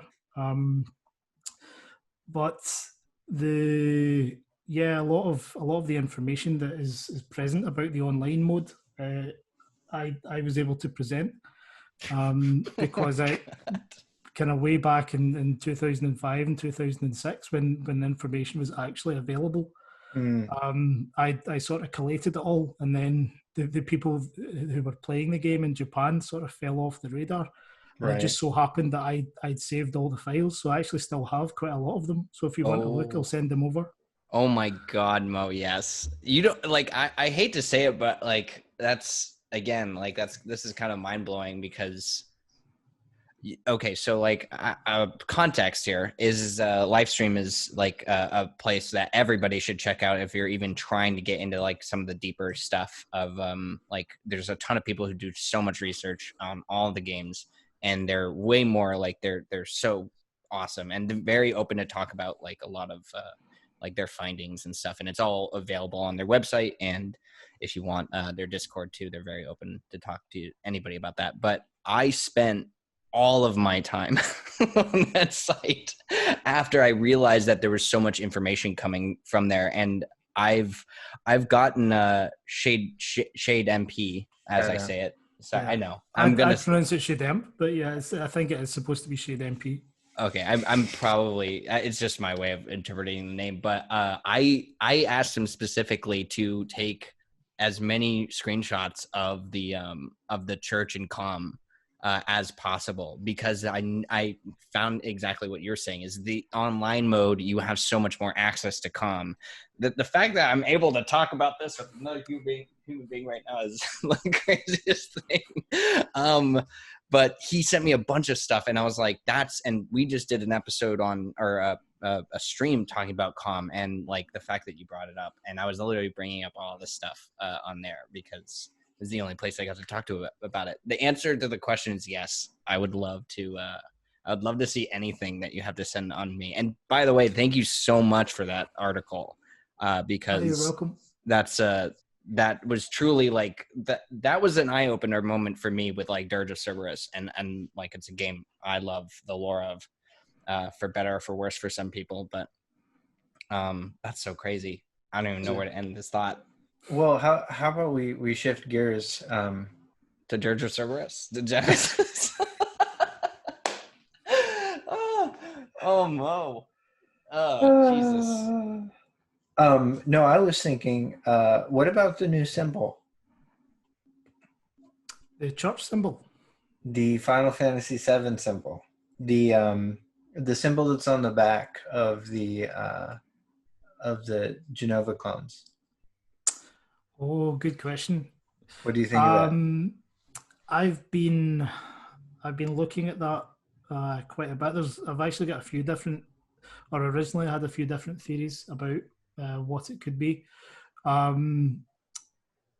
three prominent theories. The first theory was that is also similar to the nebula that appears at the edge of creation, but that's been blown out the water by the material ultimately. Have you seen the actual Material Ultimania pictures of those nebulas? Because By the way, in the completely actual misleading. picture, yeah, the actual pictures in the game, the way they appear in the game are straight up wrong. Really? Like they are absolutely wrong. Yeah. If you take, I'll send you the actual screenshots, because so the yellow flower looking thing is straight up a wing. If you look at it as a texture, as the way that it's supposed to, it is specifically Sephiroth's wing. I thought it was a yellow flower or Save for Sephiroth or something. But if you look at it as it appears in Material Ultimania, you realize there's some bizarre like texture mapping issue with it in the I'm imagining that they wrong. sort of phase like in and out like certain bits of like opacity in certain instances of like the texture, like so that it looks like it's blending and like you can't see any of it in game. But It's the ones just, that they it doesn't matter how, it just is shockingly wrong. it's shockingly misleading. I will send you that. But so that please do that. That would be great. That was guess number one. Guess number two was one of the Genova forms, like Dreamweaver, or like you know the sort of the big claw. And when you look at it, there's a head, there's one large limb, and you know it's pretty abstract, to be honest. But that was my second guess, and the third one, which I considered and then saw an amazing article on the live stream about it, that it was part of the Sephiroth. But beyond that, no. Those are my three guesses, but I assume that you're going to hit me with something that will blow my mind. No, so so that live stream article, that's what brought up the topic. Because I will say that I really like X Soldier's article on that. I don't necessarily agree with it. So applying that symbol to the Sephirotic tree, you can make some assumptions about plot and stuff like that if you want, but it's sort of a stretch. Like it would require that the developers have such a functional understanding of the Kabbalah that that it borders on like a little bit of, I don't know, tinfoil hattery. But to me, I mean, I think the one takeaway from that article was that it's the same amount of lines as the original logo. You know, the original, like the 7 lines in that like sort of stylized kanji in the opening or the title scene of Final Fantasy VII, which never had any explanation whatsoever. Just that it's been it's sort of a perversion of that, that's sort of more along the lines of what remake is. It's a but then also X Soldier did just transpose the symbol over the Genova doll in a way that was at least semi-convincing. I don't know if it's the doll, but I thought it was the body, the actual body of Genova. It's the body with the head on it, though. Yeah, it's still when you say the doll, I thought you meant like the metal like. Yeah, no, it's specifically the body, so with the head. Oh, okay. So yeah, but yeah, that was actually the only thing I have ever seen that was anywhere near convincing for me, as far as like what that symbol means, and it also just kind of makes sense just because like you have them all connected to Genova as it is with the Black Cloak figures. But one of the things that you just brought up is one of that not headcanon, but like the gut theory urge when I saw the symbol again, the Final Fantasy VII symbol in the opening credits, and how that just never shows up again. It would be very interesting to see that actually come back in a way as like some sort of reference or whatever. Like I would just like to see you fix it somehow, like you gain control of Sephiroth and go back and for sure kill Aerith at the right time. And I would be down. Or Genesis. or you become Genesis, go back in the past and take control all of the soldiers and kill Zack at the right time. Oh God, can we just like clear up that that's that he is showing up, and I'm gonna get muted again in like 5 seconds. But Well, it's do you know what? What do you Do you think? know? Do you I know think my theory Genesis will is show up. my theory on this is that by having the scene with Zack at the end and introducing the sort of multiverse or alternate timeline, whatever you want to call it, I think Genesis and Vice will show up in Zack's timeline. That was my first thought. I've become jaded over time, and I think we've just stepped into the Terrier timeline, and that's the only timeline that exists anymore. And that there aren't two clouds and there aren't two copies of the party, because the Whispers clearly saved their lives on the Midgar Expressway. And since we've now defeated the Whispers in September, they're not going to be around in December. And so you're walking into a reality that you have died in. And I think that's the way that they're probably gonna do it. It's gonna be messy and have paradoxes, but I don't think they care.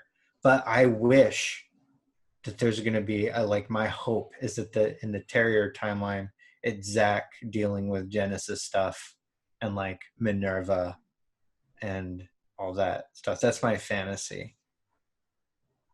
I think that's just to go too. back when you're saying that Zack and Cloud walking into Midgar in the September, you know, like kind of when Zack died. What do you mean that everyone else died on the highway? Well, during the actual highway scene, the Whispers prevent the death of the party twice. Mm-hmm. Once when the bridge collapses, and then once when they run into the helicopter. Right. So the Whispers, which are no longer active, were not there to prevent the party's death.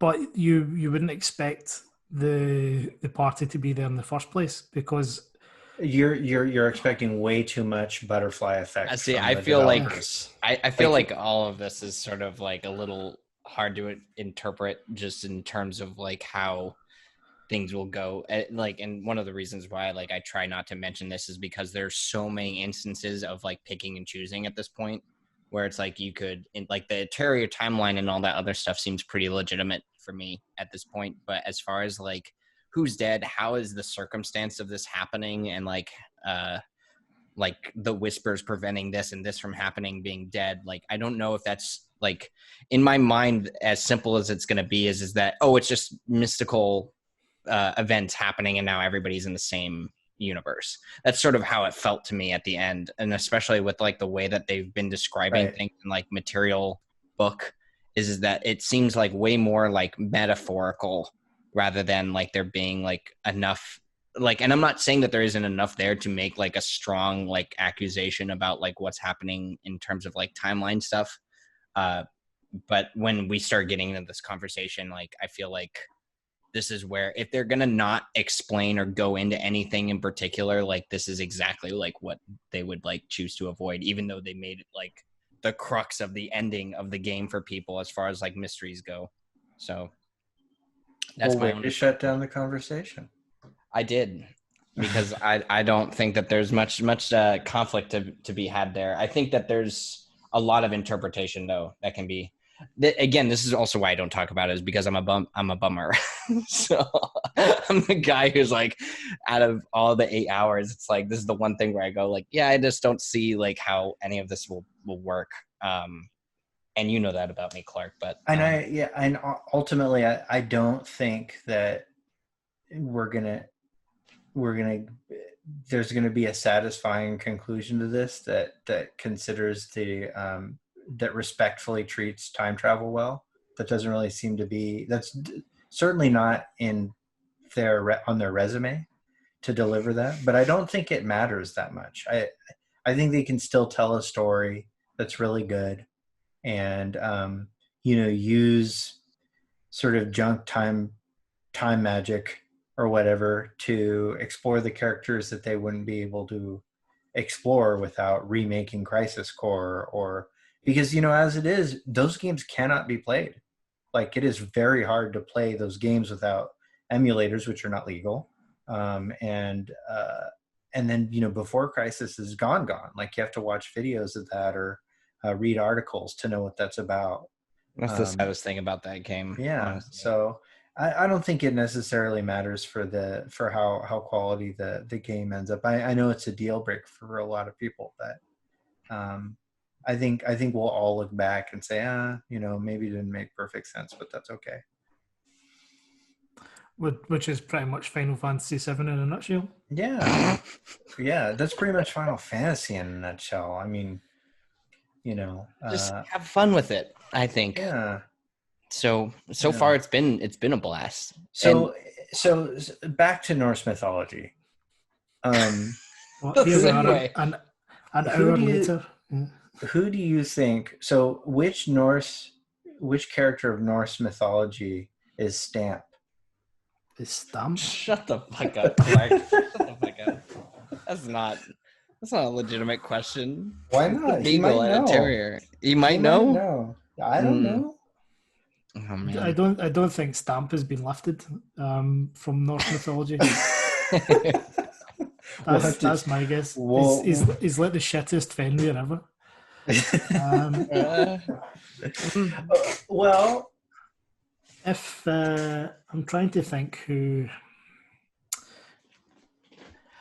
if I had to give you a specific answer or any answer at all, I would probably say Hermod, the messenger god, who doesn't really he's not focused too heavily on in any myth except that's a good answer. Dream. That's such a good answer.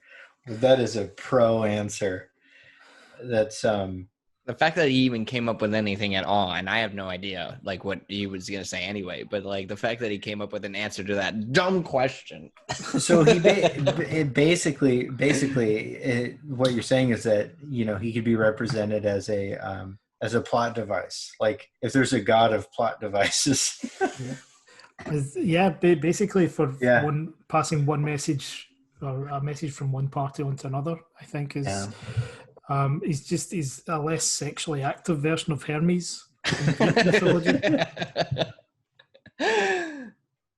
Yeah, that's so awesome. I'll have to check that out because I wasn't expecting any answer, so I'll look into it. I'll look into it on my end for sure. No, there's very little information to go on. Is basically what I said. He's a messenger god. All right. So okay, all right. So back to Genesis. Just for Owen's sake, because what you had said is that you think we will see Genesis in the Terrier timeline in some way. I too sort of agree that it's pretty unlikely that we're not going to see at least more referential stuff that points to other compilation titles, especially with the Materials Ultimania. They did not hold back at all with telling compilation history. Like, they told compilation stories, and they showed the proto-materia and Rosa the Crimson and Zack and Zangan and Angeal and Genesis. Like, it was all in there. So, and then also just like wing referrals in any capacity, like definitely giving me some like Crisis Core like Loveless vibes, which I hate to bring up because I know that people just hate that stuff, but it seems pretty clear that there's heavy inspiration being drawn from like Crisis Core already. I know this is Mo's question, but I'm just trying to state is like if any of the compilation stuff is being included, it's just more so now than even like the ending of Remake, like saying that by itself. So right.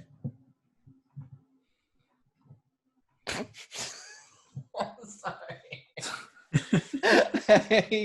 I can't help myself. It's okay. But we love you for who you are. We don't want you to be anybody different. Is it so bad that 8-hour theory videos? I'm still like freaking out over the fact that you wrote that article, Mo. Is that like a bad thing? I think I'm fanboying more on Mo right now than I am fucking when John was around. This is terrible.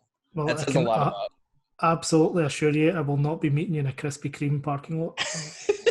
I think that's I think I would love to meet you in a Krispy Kreme We'll lot. find a.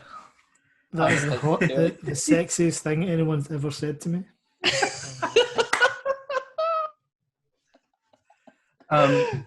So, okay. Is there anything? Okay, I just want to pit the two of you together at this point. Why? Why would you do that? Was there anything in Sleepezy's videos that you took umbrage with? Did you notice any mistakes? There's a few minor mistakes that I pointed out. There's a couple of theories that I outright disagree with. But the vast majority of it is, obviously it's speculatory by nature. Right. And I think so many of your arguments are well presented that it's coherent, that I don't I neither agree nor disagree. I'm fascinated. Right. A lot of it is that way. Yeah. But so are you saying that Rufus isn't the daughter of etc.? Or the Absolutely. Falna specifically? Absolutely. Is that the one that everyone has attacked you on? Or I literally got that the very first. I think like one of the very first comments on the video was like, "I don't think that that's a thing," and then Reddit was like, "I definitely don't think that that's a thing," and I was like, "I think the timeline that I constructed is wrong, just straight up wrong." So it's one of the theories that I still get comments about, and they retconned his age too, which was not fair to you. How dare they? Whatever. The problem is that the whole thing hinges on Falna being in the Shinra building at the time of his birth, and there's only one source that says that, and it's the Crisis Core Complete Guide. Every other source either makes no reference to it or is relatively explicit that she and Gast met at Icicle Inn, or at least they met in the north, because there's quite a few references to Falna in the Ultimania Omega, and the Ultimania Omega is quite specific that she was a woman living in Icicle Inn. So the Crisis Core element has retconned that, and it's then never appeared again. So if you take that one element out, the whole timeline wise just doesn't work at all. Yeah, I agree, and that's something that I was trying, like, other than like her age, like let's just like that's usually the one that people point at, and she would be like not old enough to like have him, I think was like the biggest argument to it. But like what you said, like logistics wise, like it would also be problematic for like where she was at the age that she was at. And you were just beginning your journey into I should have been more specific in framing that. Like, I thought that he might have Cetra blood in him. I shouldn't have drawn the parallel of Falna at any point, because and at that point where everybody still was trying to figure out, well, what are the Whispers like? I still think there's something weird about that. Like, I will be clear. Why did they define it? Because how the Whispers like are visible to people is still like, there are 3 different sources of information that only sort of intersect, like, and Cloud says something, Cloud says, I'm pretty sure they have to make contact with you first, or they have to want to be seen, and then Numura says like that there's 2 different ways, specifically in the Ultimania, the original remake Ultimania, like that one involves contact, and so it's really weird that for sure that dude can see him. And I'm super upset. Like, every interview like since remake has come out has not asked that question, like, why can he see Rufus see it, and then just have him go like, well, I guess we'll just have to find out. Like, Yeah, Well, even if they said that, that would be confirmation that there's some weird shit going on. I think that's is one of two things. Then, if they haven't brought it up at all, it's either a mega secret and they don't want to draw attention to it, or it should the way that they've intended to present it is that it's really obvious. And I actually think it's the latter. I think we've all really kind of overthought this.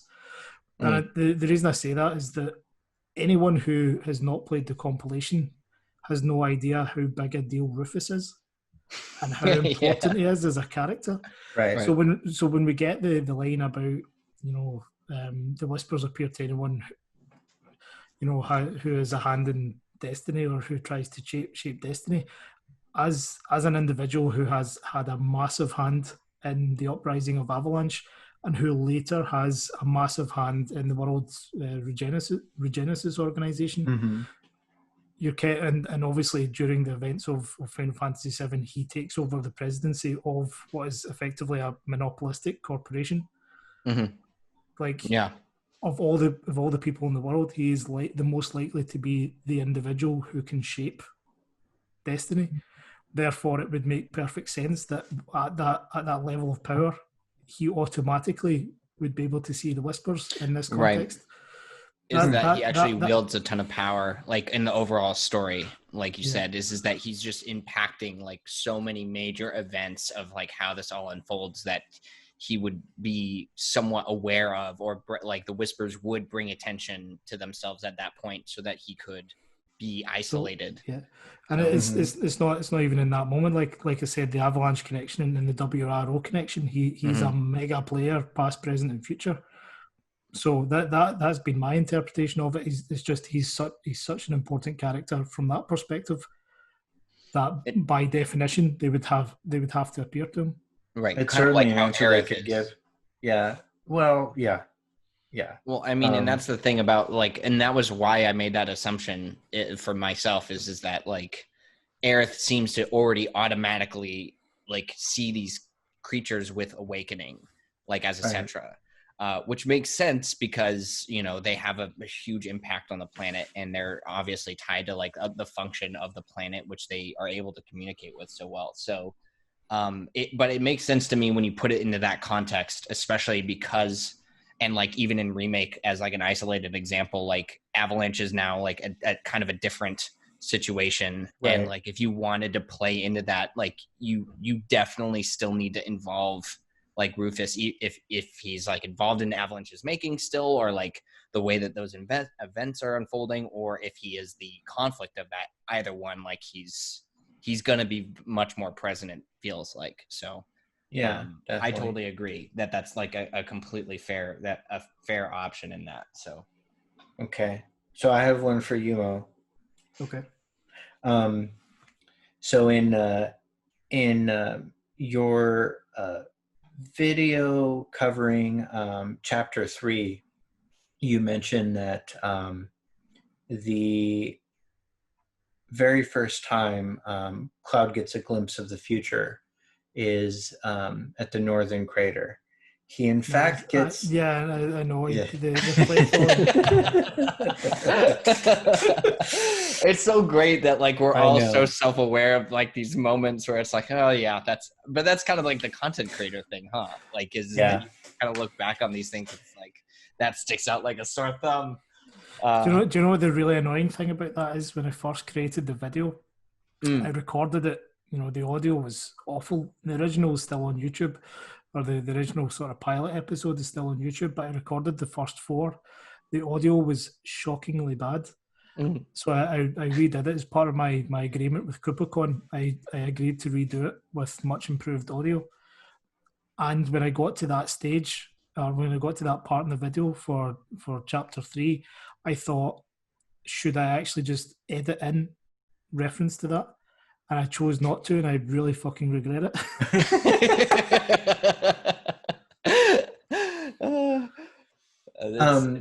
It's the little things that we skip over or overlook that make those things so weird. Is there Well, actually, there's one other thing, because I can't think of a better platform to bring this up. There's one other thing that really annoys me that I never included, is that to the best of my knowledge, and you can maybe correct me on this, Clark, there is a type of vehicle that only shows up in one scene for the entirety of the remake, and it's in the opening scene when there's the two car mechanics fixing the brown vehicle. Mm-hmm. That is the car that appears in the PS3 tech demo. It is. That's correct. And it doesn't appear anywhere else. It doesn't appear anywhere else, and that's a mega Easter egg that I missed, and it really bothers me that I can't go back and fix it. So That's awesome. I didn't even know that. Yeah, it's not in That's so cool. It's not in Shinra Tower. I thought for sure we'd see it. So that's why I was hoping that in the Shinra Tower chapter I'll actually bring it up in conversation, because there's no other appropriate place to do it. That's a good plan, because that's the only other place its cars appear. Is it a car that passes Aerith in the tech demo? Yeah. Okay, so they just replaced the car completely, like one of the older. So if you watch the versions of the tech demo for the original game Crisis Core and for the tech demo has a specific brown sort of pickup type vehicle that doesn't appear anywhere else except the opening scene of the remake. That's the sickest thing I've ever heard. Those are, again, like they obviously, like, just the fact that they did something like that just blows my mind, because I don't know, like, people have been looking at this stuff since like that even was a thing, the PS3 tech demo, and like waiting and like looking over that stuff. So the fact that there is like any payoff to that, like that level of detail for anybody like us is. I don't think it's a mistake that it's mechanics working on it either, which is effectively a metaphor for fixing what they're doing. Probably. That makes sense. Yeah, maybe that's what it is. I would do it. I would do it that way if I was in control of it. So do you think when ultimately this is all concluded and the Terrier timeline and the Beagle timeline converge, that it'll fix the door textures?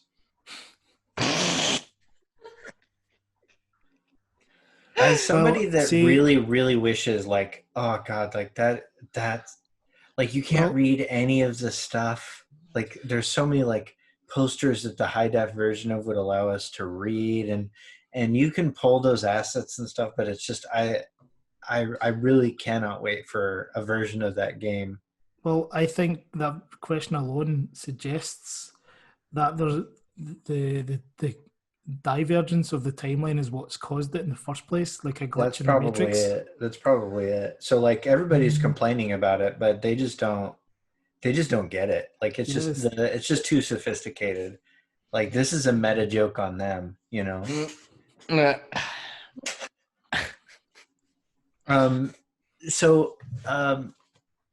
Just going back to your book, which, I mean, I cannot recommend this book enough. It's you have a lot of everything's sourced well. There are some things I wanted to ask you. I have never been able to really find a couple of like links to a couple of things. One of them is like Gongaga. Like, I've always thought maybe it was Ganungangat, but I just like, it's such a leap. Have you in your research come across any like analogs to Gongaga? Not that I can think of. Yeah. I'm assuming somewhere in one of the mythologies, certainly not Norse that I can think of. I would put if I had to put money on it, I would expect it to either be a biblical thing or a Greek story where you're talking about the loss of a son. Because when you visit Gongaga, one of the kind of key parts of the story, or I suppose it's optional, but is to visit Zach's parents with Aerith and Tifa. So I would imagine the fact that not only are they talking about Zach and the bigger picture for Zach, there's such an air of death and loss, and there's even a cemetery. Like we've got a tiny little village, and the creators have even managed to put a cemetery in the sort of 2D it's like painting. half the map. Yeah, it's half that. I would expect that somewhere along the line, throughout research, we'll probably find a story from Greek mythology or from biblical theology.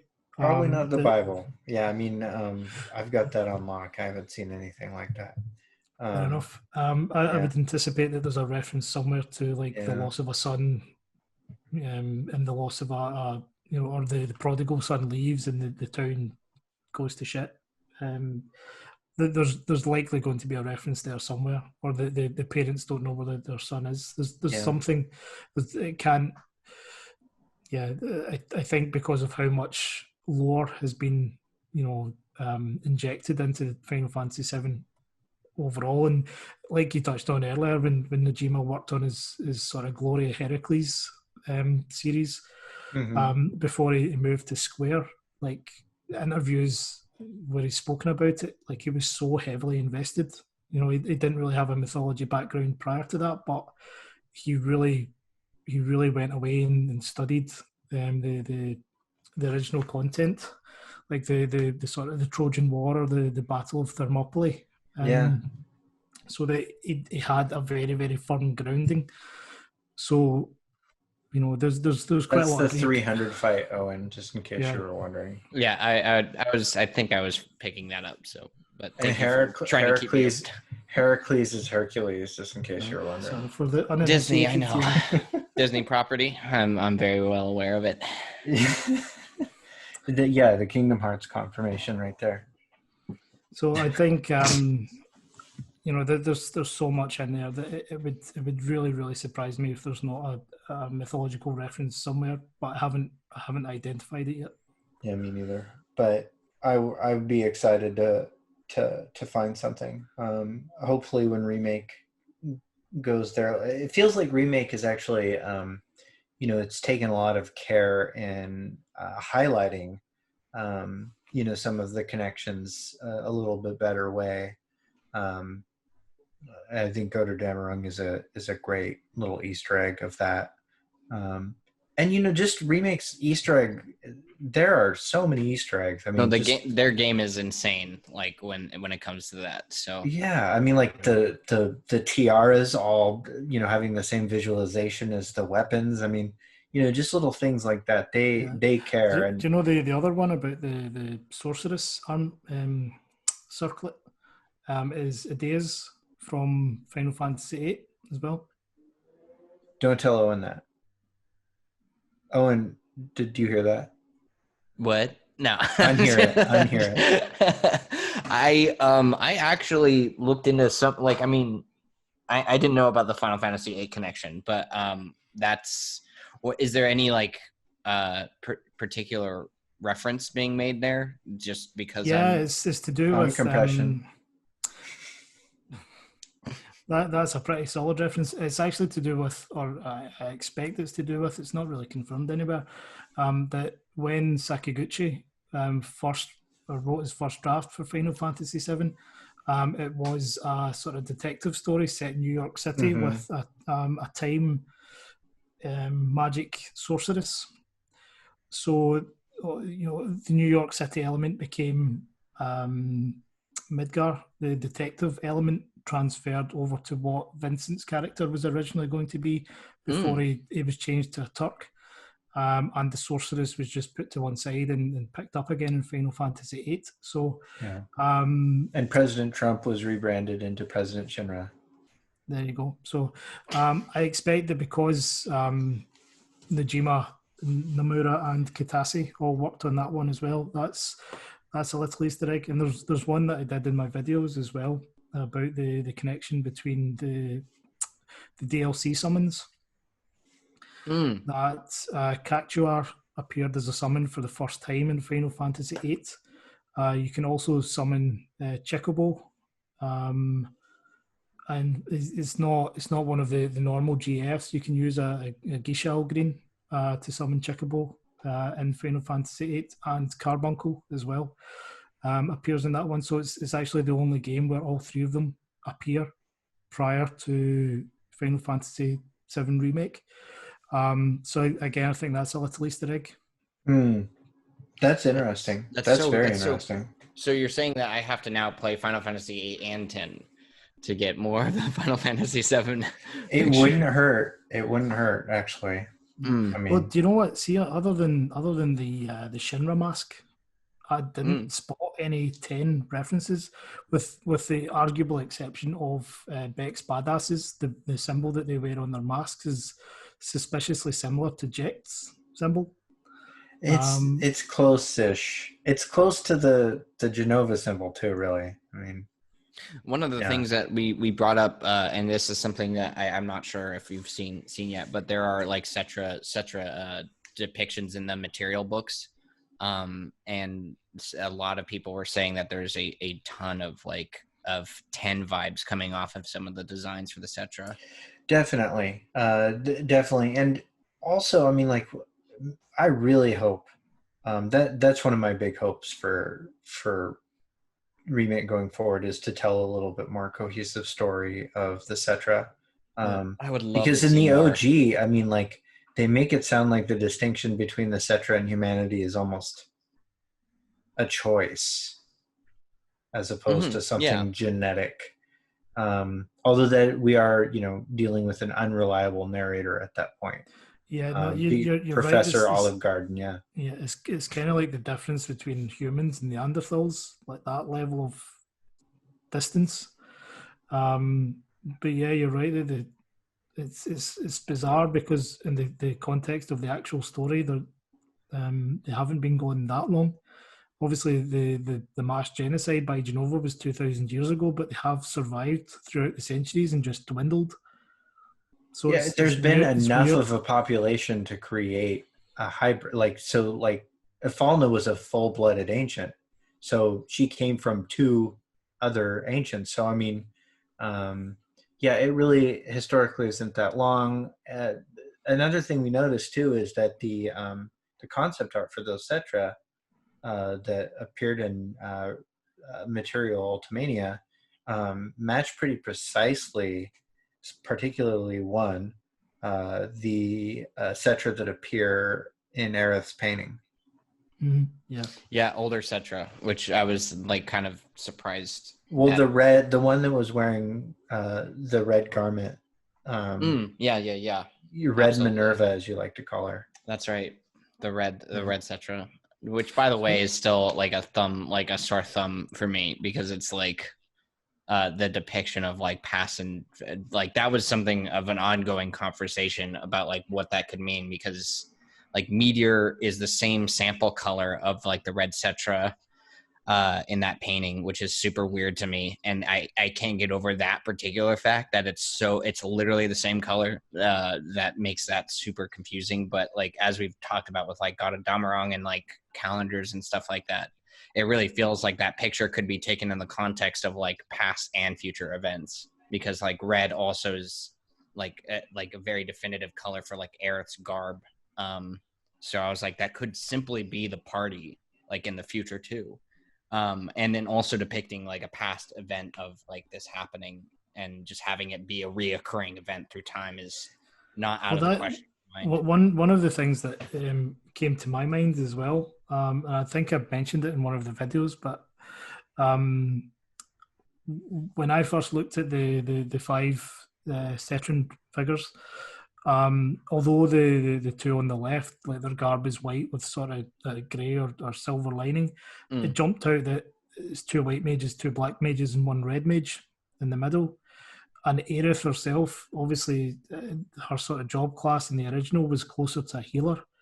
Yeah. But because of the nature of having to use her attacking abilities, the magic she uses, the intrinsic magics that she uses from her staff, just during the battles, suggests that she's closer to a red mage in particular. So you've not only got the color comparison there, the actual how she's been reintroduced and her use of magic in the remake is closer to a red mage than a white mage. Right. Because that's more awesome than just healing, it's other support. It's a sort of a middle like ground, yeah, definitely. Do you have any? So okay, everybody read read this book, definitely. The one chapter I wanted to just ask you a little bit more about was in fact who the hell is Genova? Do you want to talk about that chapter a little bit?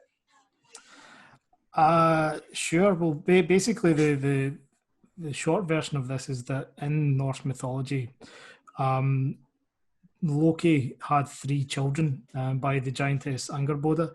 One of them was a female called Hel, who was depicted as kind of half of her was like a rotting corpse. She became the warden of the underworld, which was also called Hel. Now, elsewhere in the book or earlier in the book, I've sort of outlined the comparison between Nibelheim, the town in Final Fantasy VII, and Niflheim, which is the primordial world of ice and mist in Norse cosmology. Now, Niflheim was one of the first realms to exist, but later on it became the underworld, and it's where Hel sort of set up her halls. So the idea here is that if Nibelheim, the town, and Niflheim, the underworld, are connected, then it would suggest that the Hel, this sort of rotting corpse, who sort of oversees Niflheim or Hel, would kind of create comparisons with Genova, who historically has a lot of connections to Nibelheim, the town. So visually, the sort of the corpse element of the sort of mottled skin is one thing. The connection between the underworld, where the Project Genova itself had her stored at the Mount Nebelmaco reactor, which consumes life stream. So there's the death element there. And just like the surrounding area, just looking very like hell landscape. Basically, when you start to sort of peel back the layers, there's a lot going on. So yeah, the Who the Hell is Genova chapter basically expands on the idea of Nibelheim connecting to Niflheim, and then compares the Warden of the Underworld to Genova, who herself is very much connected with the afterlife as well, in a sort of disruptive manner. In Final Fantasy VII, and I think they're in mythology in general, not just in terms of Final Fantasy, is that a lot of characters can draw lines to a lot of characters, and Genova does have a single eye depiction, which has Odin vibes. The name itself is sort of a mixture of Nova and Jehovah, which is a misnomeration of Yahweh, the Tetragrammaton, etc., which is also the primary identity in most Kabbalah as Ein Sof, which is what the Sephirotic tree is the 10 emanations of. And so there's all these lines that can be put to. Plus, it's just a straight up ripoff of John Carpenter's The Thing. It's got all of the John Carpenter's The Thing vibes, even down to the frozen crater situation. Now, I think that it was really fascinating that Remake sort of solidified the idea that the summons were necessary in the fight, particularly that Shiva helped seal or defeat Genova away. And it is my headcanon that that Genova looks the way that she does in her corpse form, because she was perhaps beginning the process of emulating the physicality of Shiva, but that is all just headcanon. There's no proof of that whatsoever. That's an interesting observation, particularly when I don't know if you've seen this. Well, I would assume that you have with all your digging. When you start looking at the 3D models of Genova in Crisis we looked Core, at this together actually. Yeah, so when you take away the blue liquid, you can see the actual color of her skin, and it is pretty close to Shiva. Yeah. So yeah, to what color? I'm sorry, I might have missed that. Gray, right? Like, because I've also looked at like the models, and it's just like completely like gray. Yeah, Yeah, he said pewter. Yeah. Oh, okay. So yeah, the idea being that it's not flesh colored at all. It's very sort of grey blue, which you can absolutely see or argue that there's a connection there. So yeah, that's an interesting headcanon. Yeah. So, but there are a lot of, even the inclusion of Minerva, who is, not a Norse figure. It's an Etruscan Roman figure. And really the only other reference to that, like in kind of a direct way, is the city of Junon, being just the French pronunciation of Juno. Mm-hmm. And then the sort of mythology references to Greek mythology that there are sort of prevalent in Dirge Cerberus, and then the ones that are just like Final Fantasy general lore. But Minerva in particular is, I think, really interesting to me because, in the Japanese version of the game, the model of the Minerva statue is pretty much, like a Virgin Mary statue. It's the same sort of statue you see in Advent Children.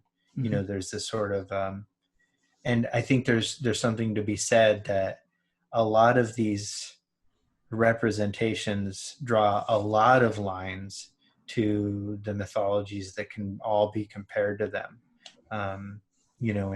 And for me, it's always seemed like there's this representation of this new world order that is, comes to replace the old world. And I think if you look at in particular Norse mythology, one of the things that one of the misconceptions that I've dealt with the most is that most people have this just assumption that Norse mythology, at least in America, it's much better over the pond, but predates Christianity pretty considerably. Like it's just old. It's from before. It's like, and while the history of Norse mythology does span,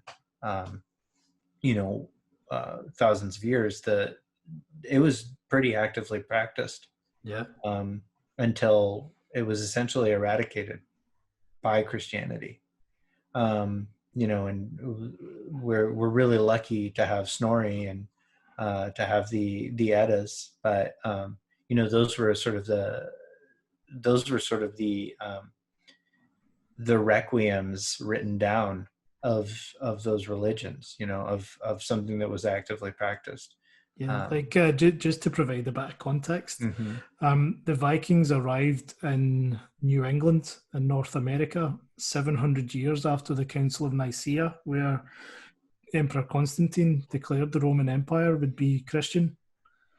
So it's, unless I've got my history slightly mixed up. No, that's right. Was it Nero that No, it was definitely Constantine. Constantine, yeah. Right.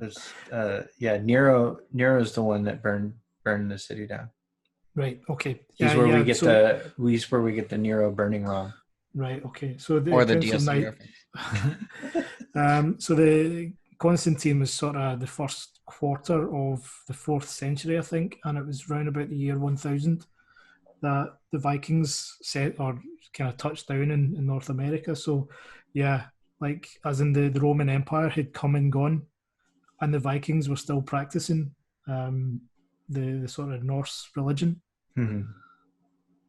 And so, yeah, I think in a lot of the ways that we look at, Midgar being New York City, and there being this, obese, blonde, narcissistic figurehead that names all of the buildings and stuff after him, which, in 1997 was very much the case about somebody that would eventually become the actual president. I really don't know what you're alluding to here. I don't think you're being specific enough. And so, there's these kind of lines drawn to that character. I think, there really was this 2,000 years ago, this event happened that sort of, threatened all these old systems of thought. And that's just one possible takeaway you can make from this. And there was a time when I thought that it wasn't sophisticated, that the material wasn't sophisticated enough. It wasn't well thought out enough for you to be able to draw these kind of themes from that. But I don't think that anymore. I do think that, at the core of it, at some of the continuity errors, if you take away some of that, there's some really interesting themes that you can take away from this. And I think a good place to start, if anybody's really interested, is your book, Norse Myths that Inspired Final Fantasy VII. And you're a wonderful writer. Reads very well, very easy. So thank you. Well, as I've sort of touched on before, the idea was to write it in such a way that anyone who's not familiar with Norse mythology or even Final Fantasy VII would still be able to pick it up and have a degree of understanding. Mm-hmm. So it's been I've been delighted with the feedback so far, and I'm thank you for your kind words. Owen, do you have one more question, and then we'll let Mo ask us a question, Okay, and then we'll call it. Well, I guess it would be more of a statement is that I didn't realize like exactly the entire weight of when you said that like you had like a lot of things to talk about. Like just this entire like conversation has been not only like super informative, but like super surprising. I think like a lot of like the background, not only in like the writing that you've done and just like your obviously like extended work on like the compilation. Yeah, exactly. Thank you. Mute him. No, but it's been a pleasure, and it's just super awesome to be able to sit down and like talk to you about this. So, and I also recommend the material. Of course. I'm trying to think if there was anything that I wanted to say about Genova or anything like that, but I don't. So. Unless you guys are looking to rush away, I've maybe got another 20 minutes or so in me. While you're here on, would you like to know some of my observations on your videos? I would love to know anything that you have to say to me, especially if you say Genesis or DOC. I think I'm about that'd be great. In terms of I took some notes while I was going back through the videos. There are a couple of things that are very, very minor that made me laugh. The first one is I think it's video 2. You call Hollander Gilligan or Gillian. Gillian, yeah, I do. I'm creator of Genesis, Gillian. Yeah, it's it's literally Hollander on screen. So I got the edit right. It was just the name. When the first time I watched this, I was like, "Oh my god! Like, I can't take this guy seriously anymore." He's just dismantled his own theories with that one name. I have another one for 2 if you didn't catch it. But there's the boys are all right as well, rather than the kids are all right. Yeah. There's one where it's when you're talking about year 0. And you say that the Nibelheim incident takes place the following year, which is not right. It takes place in 2002. Oh, shit. Because the whole idea is that 5 years ago, the Nibelheim incident took place. Right. Which is 7 minus 5 is 2. So proper math. Also with a Falna, that's what led to that theory too. Ilfana is how he pronounced it. I did. I had to call him and tell him. That was like one of the first things he said to me. He was like, "You got that wrong." I was like, "Oh, I don't know. I don't know." There's going back to the thing with Rufus. Obviously, there's part of the connection that you bring up with Rufus and the Cetra, and you focus on part of the imagery is the Mandragora flowers on the coin. I'm assuming, I'm not sure if this has even come up in the Ultimanias. I'm assuming that that's to do with his line in the original game of saying that his father used to control the world with money. He's going to control it with fear. Oh, perfect. Yeah, that would be a perfect segue. Like a really nice way to bridge that. I didn't even think about that. That's super smart. That's what I took away from that particular observation. There's another one to do with Mount Coral as well, where you said that the Shinra burnt down Coral to avoid competitors finding out the secrets of the reactor, of how they built it, because it was one of the more experimental. Like that's what I remember, and I think this is Omega that I read that in, but I'm imagining I'm wrong because you're bringing it up. Yeah, that's not in the compilation, but it might be in the unused content, like the early material files from Ultimania Omega, but it's definitely not in the original compilation. That they don't actually explain in the old game what happened at the reactor, only that the Shinra burned the town down.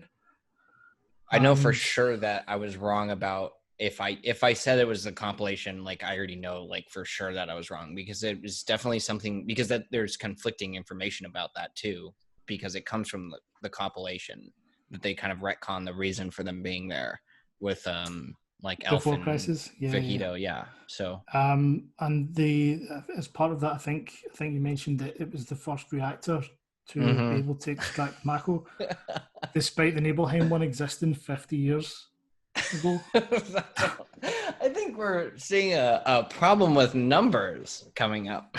I think there's a lot of date confusion here. I actually was just on stream the other day, and I was like, and I think after that video I had done, because I saw the Crisis Core label of the Nibelheim reactor when you're fighting Sephiroth in the background, and that's when I realized I think that I had fucked that up. So, I mean, and like, then the research. To be honest with you, like is incredibly minor. The only one that stood out, like massively stood out, was the Rufus Cetra one.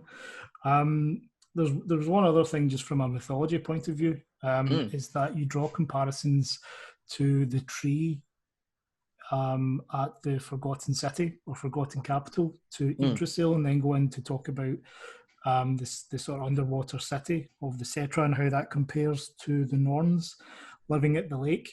That most of that section is not 100% accurate. Complete bull.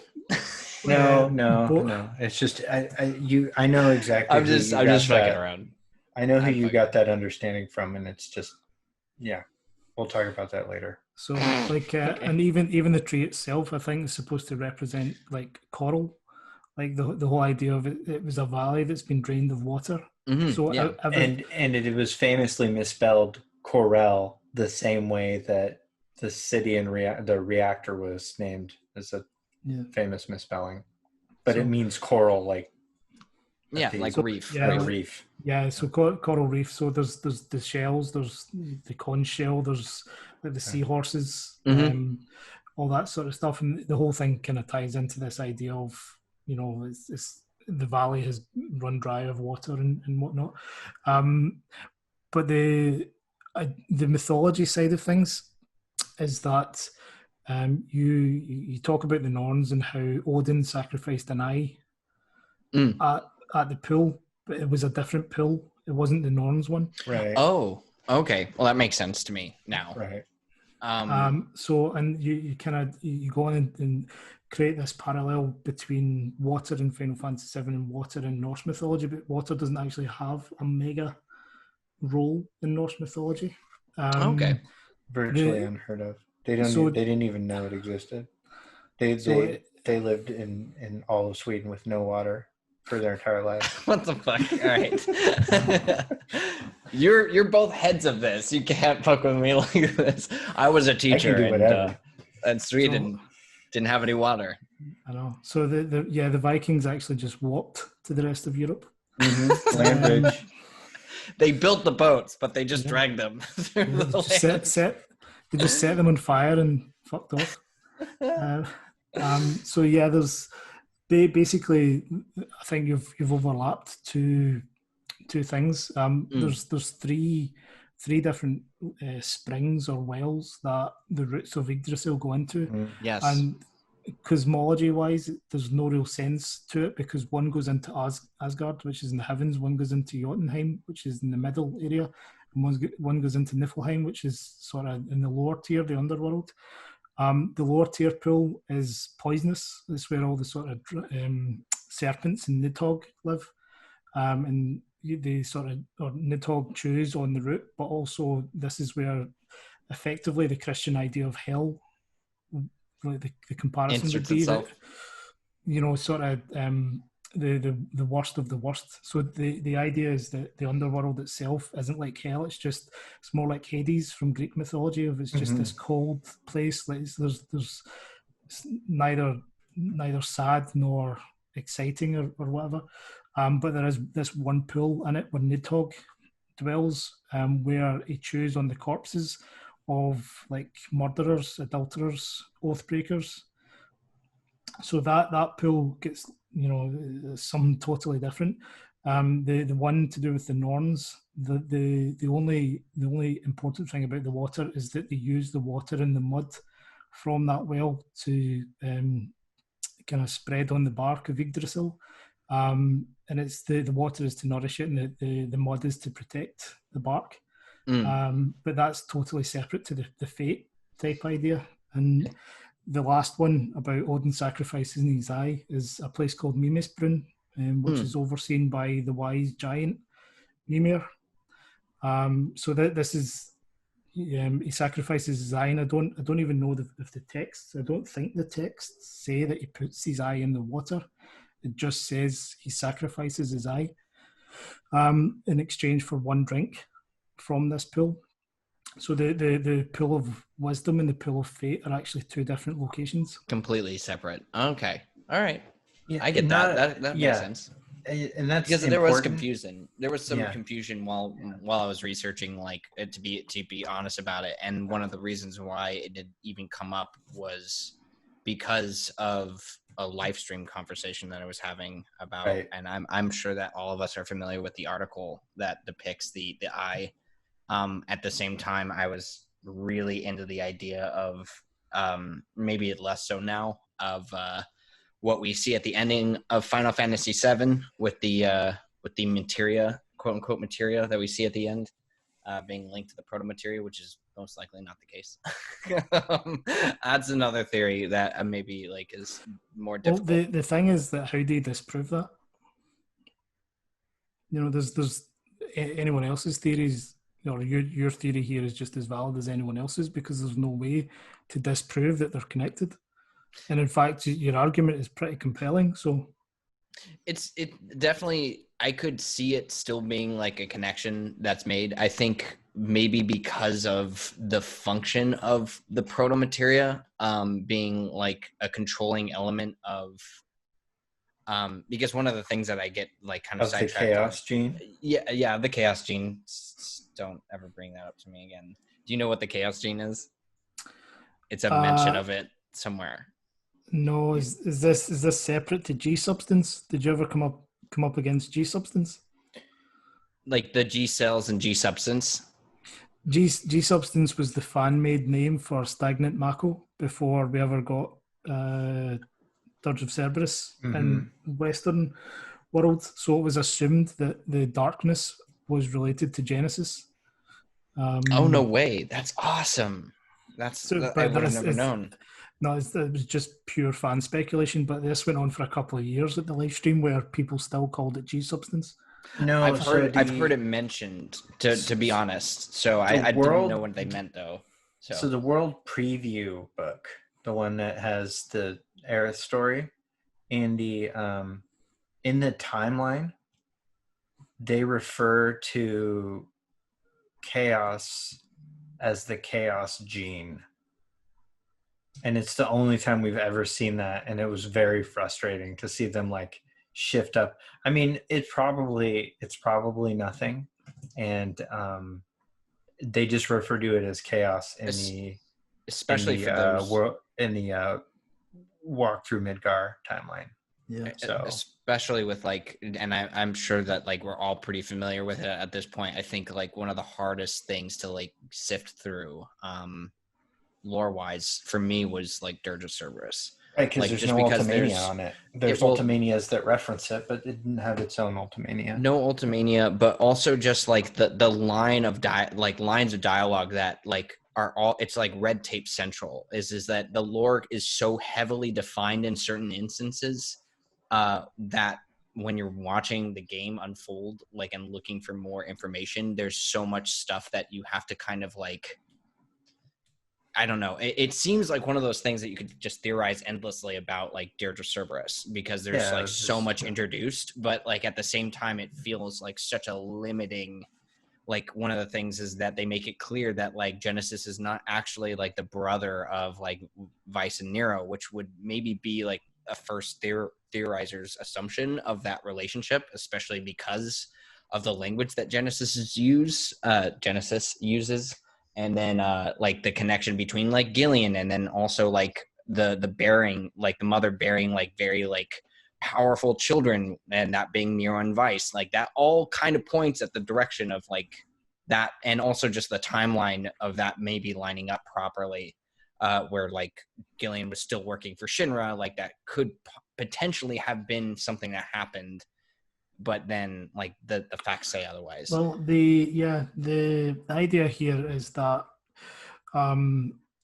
part of the confusion arose prior to Crisis Core, that the G reports say that the Sviets are the Hellspawn of G. Yes.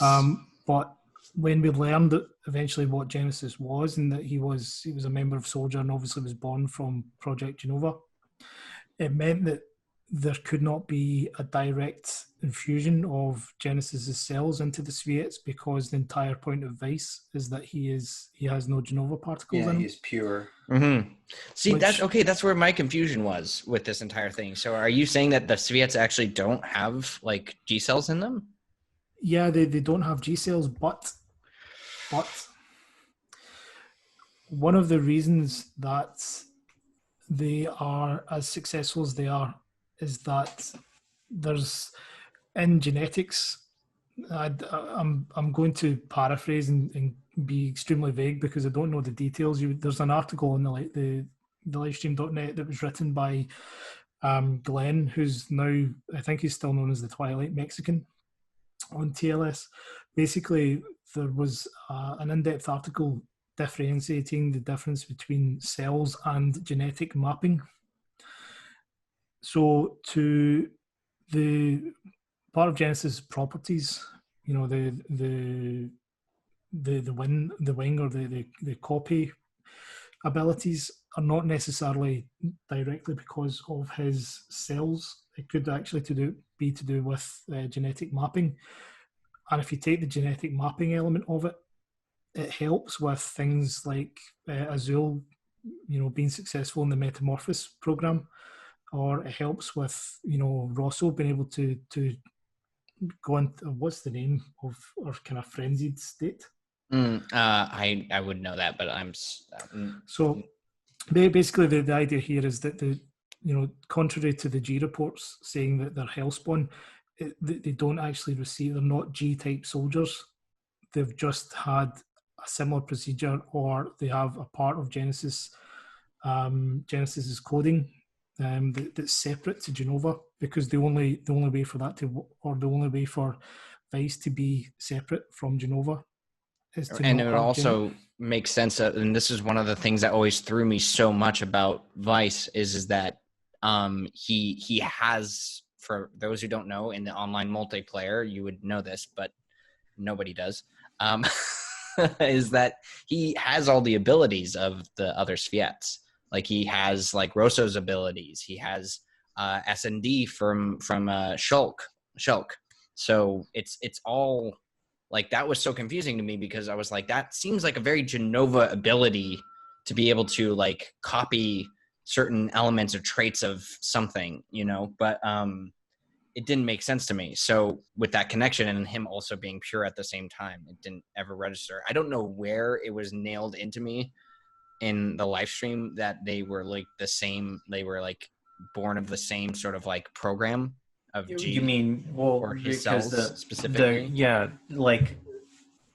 It is confusing. Like the Soviets of color, other than Vice, they are all referenced in a lot of fan sources as being spliced with G cells. So that's inaccurate. Yeah. What it does say is that the experiments of Deep Ground occurred because of what happened with Genesis. Now you can interpret this one of two ways. You can look at how Genesis was, sort of raised and experimented on as a kid, or you could look at Genesis being the first of the children to be born from Project Genova. So technically speaking, Project Genova inspired Deep Ground rather than Genesis specifically. But even if you want to take it as Genesis specifically, there's an awful lot of elements that you can see, like I said, the sort of the copy element or changing form. That's picked up by Azul. Shulk doesn't age, which is the exact opposite of the degradation. That's true. I never really thought about that, to be honest.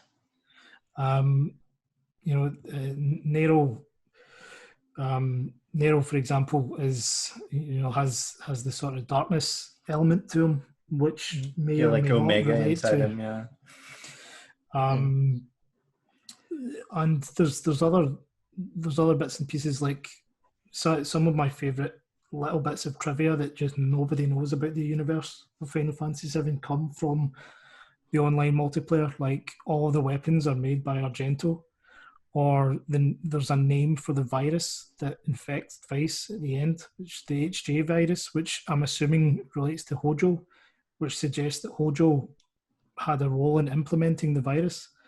There's also a name for the supercomputer that oversees Deep Ground, randomly called Patricia.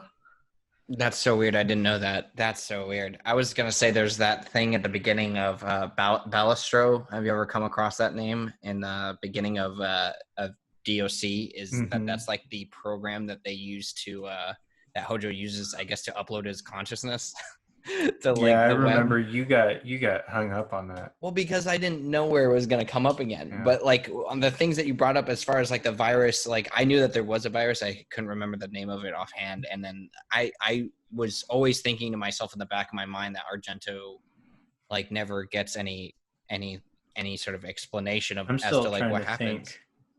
Of but I didn't know that she made the. I'm same. Bloodburst. Bloodburst. That's it. Bloodburst. There you go. Yeah. But yeah, that's actually incredible that like I didn't know that she made all the weapons for it. I knew that there's something. I was on her for a while trying to like figure out like where like the connection was for her, especially because she is a color association. So it's weird that she's sort of like this Fiat of like such a high standard and like never mentioned again. Obviously probably like a plot element for like the online experience, which I can understand, but I think this is definitely highlighting why a lot of people don't like Dirge of Cerberus. It introduces a lot of like almost world breaking bits of lore. Like, like the fact that these are all just like there's no super explanation for a lot of the powers that get introduced thanks to Dirge of Cerberus. The key one to me being Inspire. I still think that is so the best ability ever introduced. So dumb. I just think I think there's potential in Reeves' character and in Kate Sith. I think that we might see those characters become really cool in remake moving forward, but they really better not hinge it upon like trying to explain Inspire. Like if I see Reeve like shut down a reactor with his mind, I'm checking. It's never gonna happen. Yeah. Who the hell would ever? Yeah, it's so tonally different from the way that. Well, I think there's I would agree with Owen on that. There's no way that's going to happen, and I'll tell you why. in episode Shidra of On the Way to a Smile, Mm-hmm. there's a part of the set or part of the chapter where Sung recounts when he's dying at the Temple of the Ancients, and the second Kate Sith shows up, and he's actually having a conversation with Reeve, and Reeve says, "Hold on a minute, I have to control the other one." So he can't even control two Kate Siths at the same time, so he has no chance of telepathically shutting down a reactor. It's too much work for somebody like him. I think that like you probably get something more familiar to like the Before Crisis event with Reeves and Kate Sith. Like that seems like the most extension of that idea that you can really get, which would be amazing to get a Temple of the Ancients mini game with Kate Sith in the doing the black materia puzzle, like walking around that. Yeah, like the way that Final Fantasy X did their little puzzles for the temples. You mean? Yeah, I know what you mean. Yeah, that'd be pretty cool. I don't think I ever expected to get DOC knowledge out of this conversation. Do you know what? There's going back to the online stuff. One of the things that's really bothered me is that the online mode introduced a different structure to Soldier that we see anywhere else, and it talks about units because the restrictors were the 14th unit, and the one before it were the 13th unit Ragnarok, which begs that in Ragnarok we're heroes of the Wutai War. So it then calls into question, well, how does that tie up with Sephiroth? Is it a retcon? Is it the fact that Ragnarok, the Shinra themselves sent Ragnarok to be slaughtered because Ragnarok were starting to ask questions about the Wutai War? Which begs the question of, did they then change the entire structure of Soldier after that? Which is why you don't see any units in Crisis Core. That's a good point. There's also the thing that throughout Crisis Core and before Crisis, anytime you see a soldier, they've always got a sword. Mm-hmm. Whereas there is quite a lot of evidence. When you watch the online sort of cutscenes from Dirge of Cerberus, and you've got the character Usher, who turns out to be just a projection. Mm-hmm. There's evidence from the non-playable characters that you speak to throughout the game that suggests that Usher was once a real guy who fought and died in the Wutai War, but he carries a gun about, which suggests he's the only soldier that we've ever seen who's actually got a firearm. That's what Roach it really is he's a ghost. Yeah, even more importantly, he's also one of the few named soldiers right that we ever come across. That's so weird. Up to that point, yeah. Well, is that a suggestion of maybe a Ragnarok soldier, or would that be before?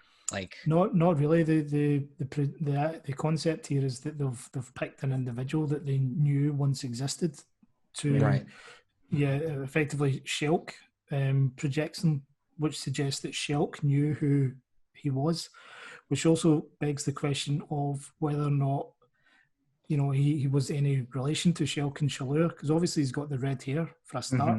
But throughout Dirge of Cerberus, there's a couple of mentions of their mother, specifically from Shalua, but they never mentioned their father. It's very possible that he was either their father or a relative or someone that Shelk knew who actually existed, and she was just recalling him from memory. One of the things that I can add to that, and I'm not sure if like this is already like you already know this, but one of the things that stuck with me after starting to research Shalua is that the word specification in Before Crisis is that she says that her family was ruined by Shinra. Her family, not my whole family was taken from me. So she's not referring just to Shelk. She's referring to like her probably her mother, or like even as you kind of like were suggesting, like maybe her father as well. So like I never knew that he was a real guy, because I didn't read like a lot of the dialogue between like NPCs or anything like that. But that I missed something like that in Crisis Core with the Falna reference in Crisis Core with the scientist for the same reason. It's because I didn't play those games like to regather my knowledge. I literally just watched all the cutscenes. So things like what you're bringing up are things that I would like totally miss. But that's mind blowing to me that there's actually like some context to that, like to be a thing. So I would agree. That would be like a neat headcanon to have, is like the father of Shulk or some sort of like important figure in their lives. So that's so crazy. The fact that you know more than me about this is really what I'm shocked by, because the only people I've ever been in the presence of like that is in the live stream. So like, and I've never actually like spoken to them in person. So like the fact that we're having this conversation is like truly mind-blowing. Fuck. Yeah, I've been around for quite some time. Well, it's neat. It's so neat. And again, like sort of like going back to like DOC is that's one of the ones that I like so much, just because of how much I hate it at the same time, of how confusing it is to like navigate and like place yourself in the lore where you feel like you can actually start like messing around with it without making like so many obvious mistakes, I guess, if you are familiar with it. So the fact that you brought up Usher was like, these are elements that have been sticking out for me like for a while. I was like, I wonder like why they just introduced that guy for like no reason. Apparently there's a reason. So there you go. And I just let me ask you guys a question as part of your research. The mysterious subject P from Crisis Core, what are your thoughts on him or her? I have absolutely zero idea what you're talking about, which makes it even more exciting. Is this a report thing? In the side quests or in the missions that you can go on in Crisis Core, there's a series of missions where there's a test subject somewhere who communicates with Zack telepathically, or more specifically through ESP. And the more missions you go on, the idea behind it is that the Shinra are testing P's ESP skills by sending Zack to find treasure. This is okay. So I'm gonna jump in. Could that potentially, like, it couldn't possibly be Shulk timeline wise, could it? Timeline wise, yeah, it could. Yeah, because I always thought it was a reference. It was a reference to Shulk, but did I not pick this up? But there's a line of dialogue in Dirge of Cerberus that has literally been bugging me since I started research, where Shulk is talking to Vincent about the S&D program and like what she was a part of, and she said it's like the next step in the process of, and then she stops and she's like I guess that's not important. Like I just was like rambling, and it's always bothered me like what she was like, what the process of S&D was supposed to accomplish, at least for her specifically. Like I don't know if that was like what Vice is a part of or anything like that, which doesn't make too much sense, or even for Hojo for that matter. Like he, like uploading his consciousness was not an issue without the use of, S&D. So the purpose of that ability never really came up. So to know that there's maybe some use of that in Crisis Core is actually like fucking amazing. Well, okay, so the other theory, and I've heard this before, I remember, is that it had to do with what is her name that you just had to help revive? The one that could speak with the dolphins. Are you fucking Priscilla? serious? Priscilla, yeah. Oh, for P. Yeah. Okay. Priscilla would only be 2 or 3 years old at that point, because the missions are introduced before the Nibelheim incident. Right. Mm. So what's your thought about that? Because now I'm like, this is just instinctual like pulling here of theories. So I don't have an answer, and that's one of my biggest things in the entire compilation that's been bugging me. Shulk is the obvious answer, but it's very specifically separate to SND, because synaptic net dive is you are projecting your mind through a network, whereas ESP is you're projecting your mind through time and space. So it's separate to the network, or not necessarily, I guess, but And also with like DMW too, and just like the way that like a lot of like this is the weirdest thing about S&D is that like a lot of the systems in place in the compilation lore of like machines and all this other stuff with like the VR system and all this other stuff is that they're powered by materia. So like the line for me gets so blurry when we start talking about S&D, where it's like, how interconnected is this already to like something similar to like the live stream, like as far as like a concept where it's like you like etc you can access this stuff in the same way or like communicate. And that's also something that Shelk does through like Vincent too, and like experiencing like traveling like through S&D through like a live stream force like Omega. Like it's all like so interchangeable to me at that point that I could see it outside of the realm of possibility that those things like to like the creators' minds could be somewhat similar, but maybe I'm wrong and I'm thinking about it too hard. Yeah, well, the sort of codename P is what throws me, because surely they wouldn't keep it so abstract that you wouldn't be able to make the immediate connection, because obviously Shelk's purpose in both, or the original purpose in both Dirge of Cerberus and the online mode, the original purpose of Shelk is to locate the proto-materia, and the original purpose in the online mode is to locate the player character that they can then sort of bend to the Sviet's will. So it's certainly not beyond the realms of possibility, and you know, unless we were talking about a completely separate character, it would make most sense for it to be Shelk, because the entire the way that the mission or the missions themselves progress is that the idea is we're using this character's ability to locate treasure boxes, and the very last mission is basically, you know, the character P's at the point where they're like, thank you, Zach, for teaching me what I'm capable of, and leaves it kind of on a wee like, I'm now going on to bigger and more serious stuff. So it's possible that was the next step, that it was actually Shelk. It's just this code name that has always bothered me.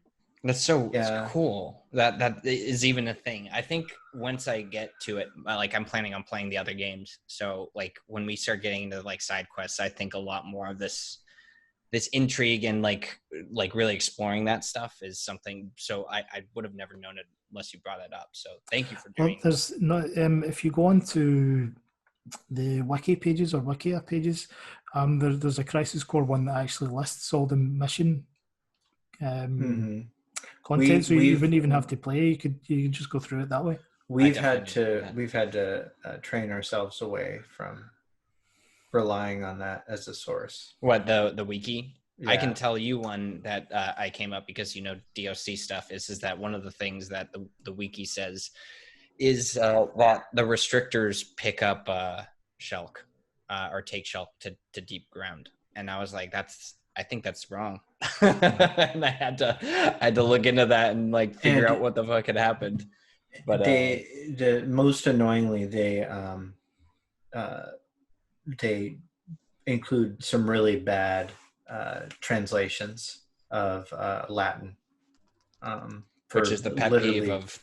Yeah, it's a huge pet peeve. Like, it's one of the only times I've seen Clark use all caps for anything in my life. And yeah, I got really upset because there's a bunch of theories that spawned off of a bad translation of the Promised Land, or those who those chosen by the planet. Like the translation is so bad that it sent Roy the Great down this like rabbit hole because it completely changed the meaning. But so with that, I do think we have to wrap this up. I really appreciate how generous you've been with your time. And once again, you know, we'll be sure to include links for Norse myths that inspired Final Fantasy VII. And of course, there will be a link to Sleepezi's channels for YouTube, and And then I'm looking forward to more of your Kupocon walkthrough videos. Those are one of my favorite things to do. Thank you. And you catch a lot of fun stuff. And then if you want to see some of my walkthroughs, check twitch.tv /Rounders Baby Seal. I've gone through the entirety of Remake a few times on there and caught a lot of little fun details. So with that, I'm going to call it a day, and I hope to have you on again real soon after Owen has processed all of the DOC information you just gave him. Yeah. Okay, guys. Well, it's been a pleasure, and thank you for having me on. I've had a lot of fun. Yeah, same. Oh, this is so great. Thank you so much.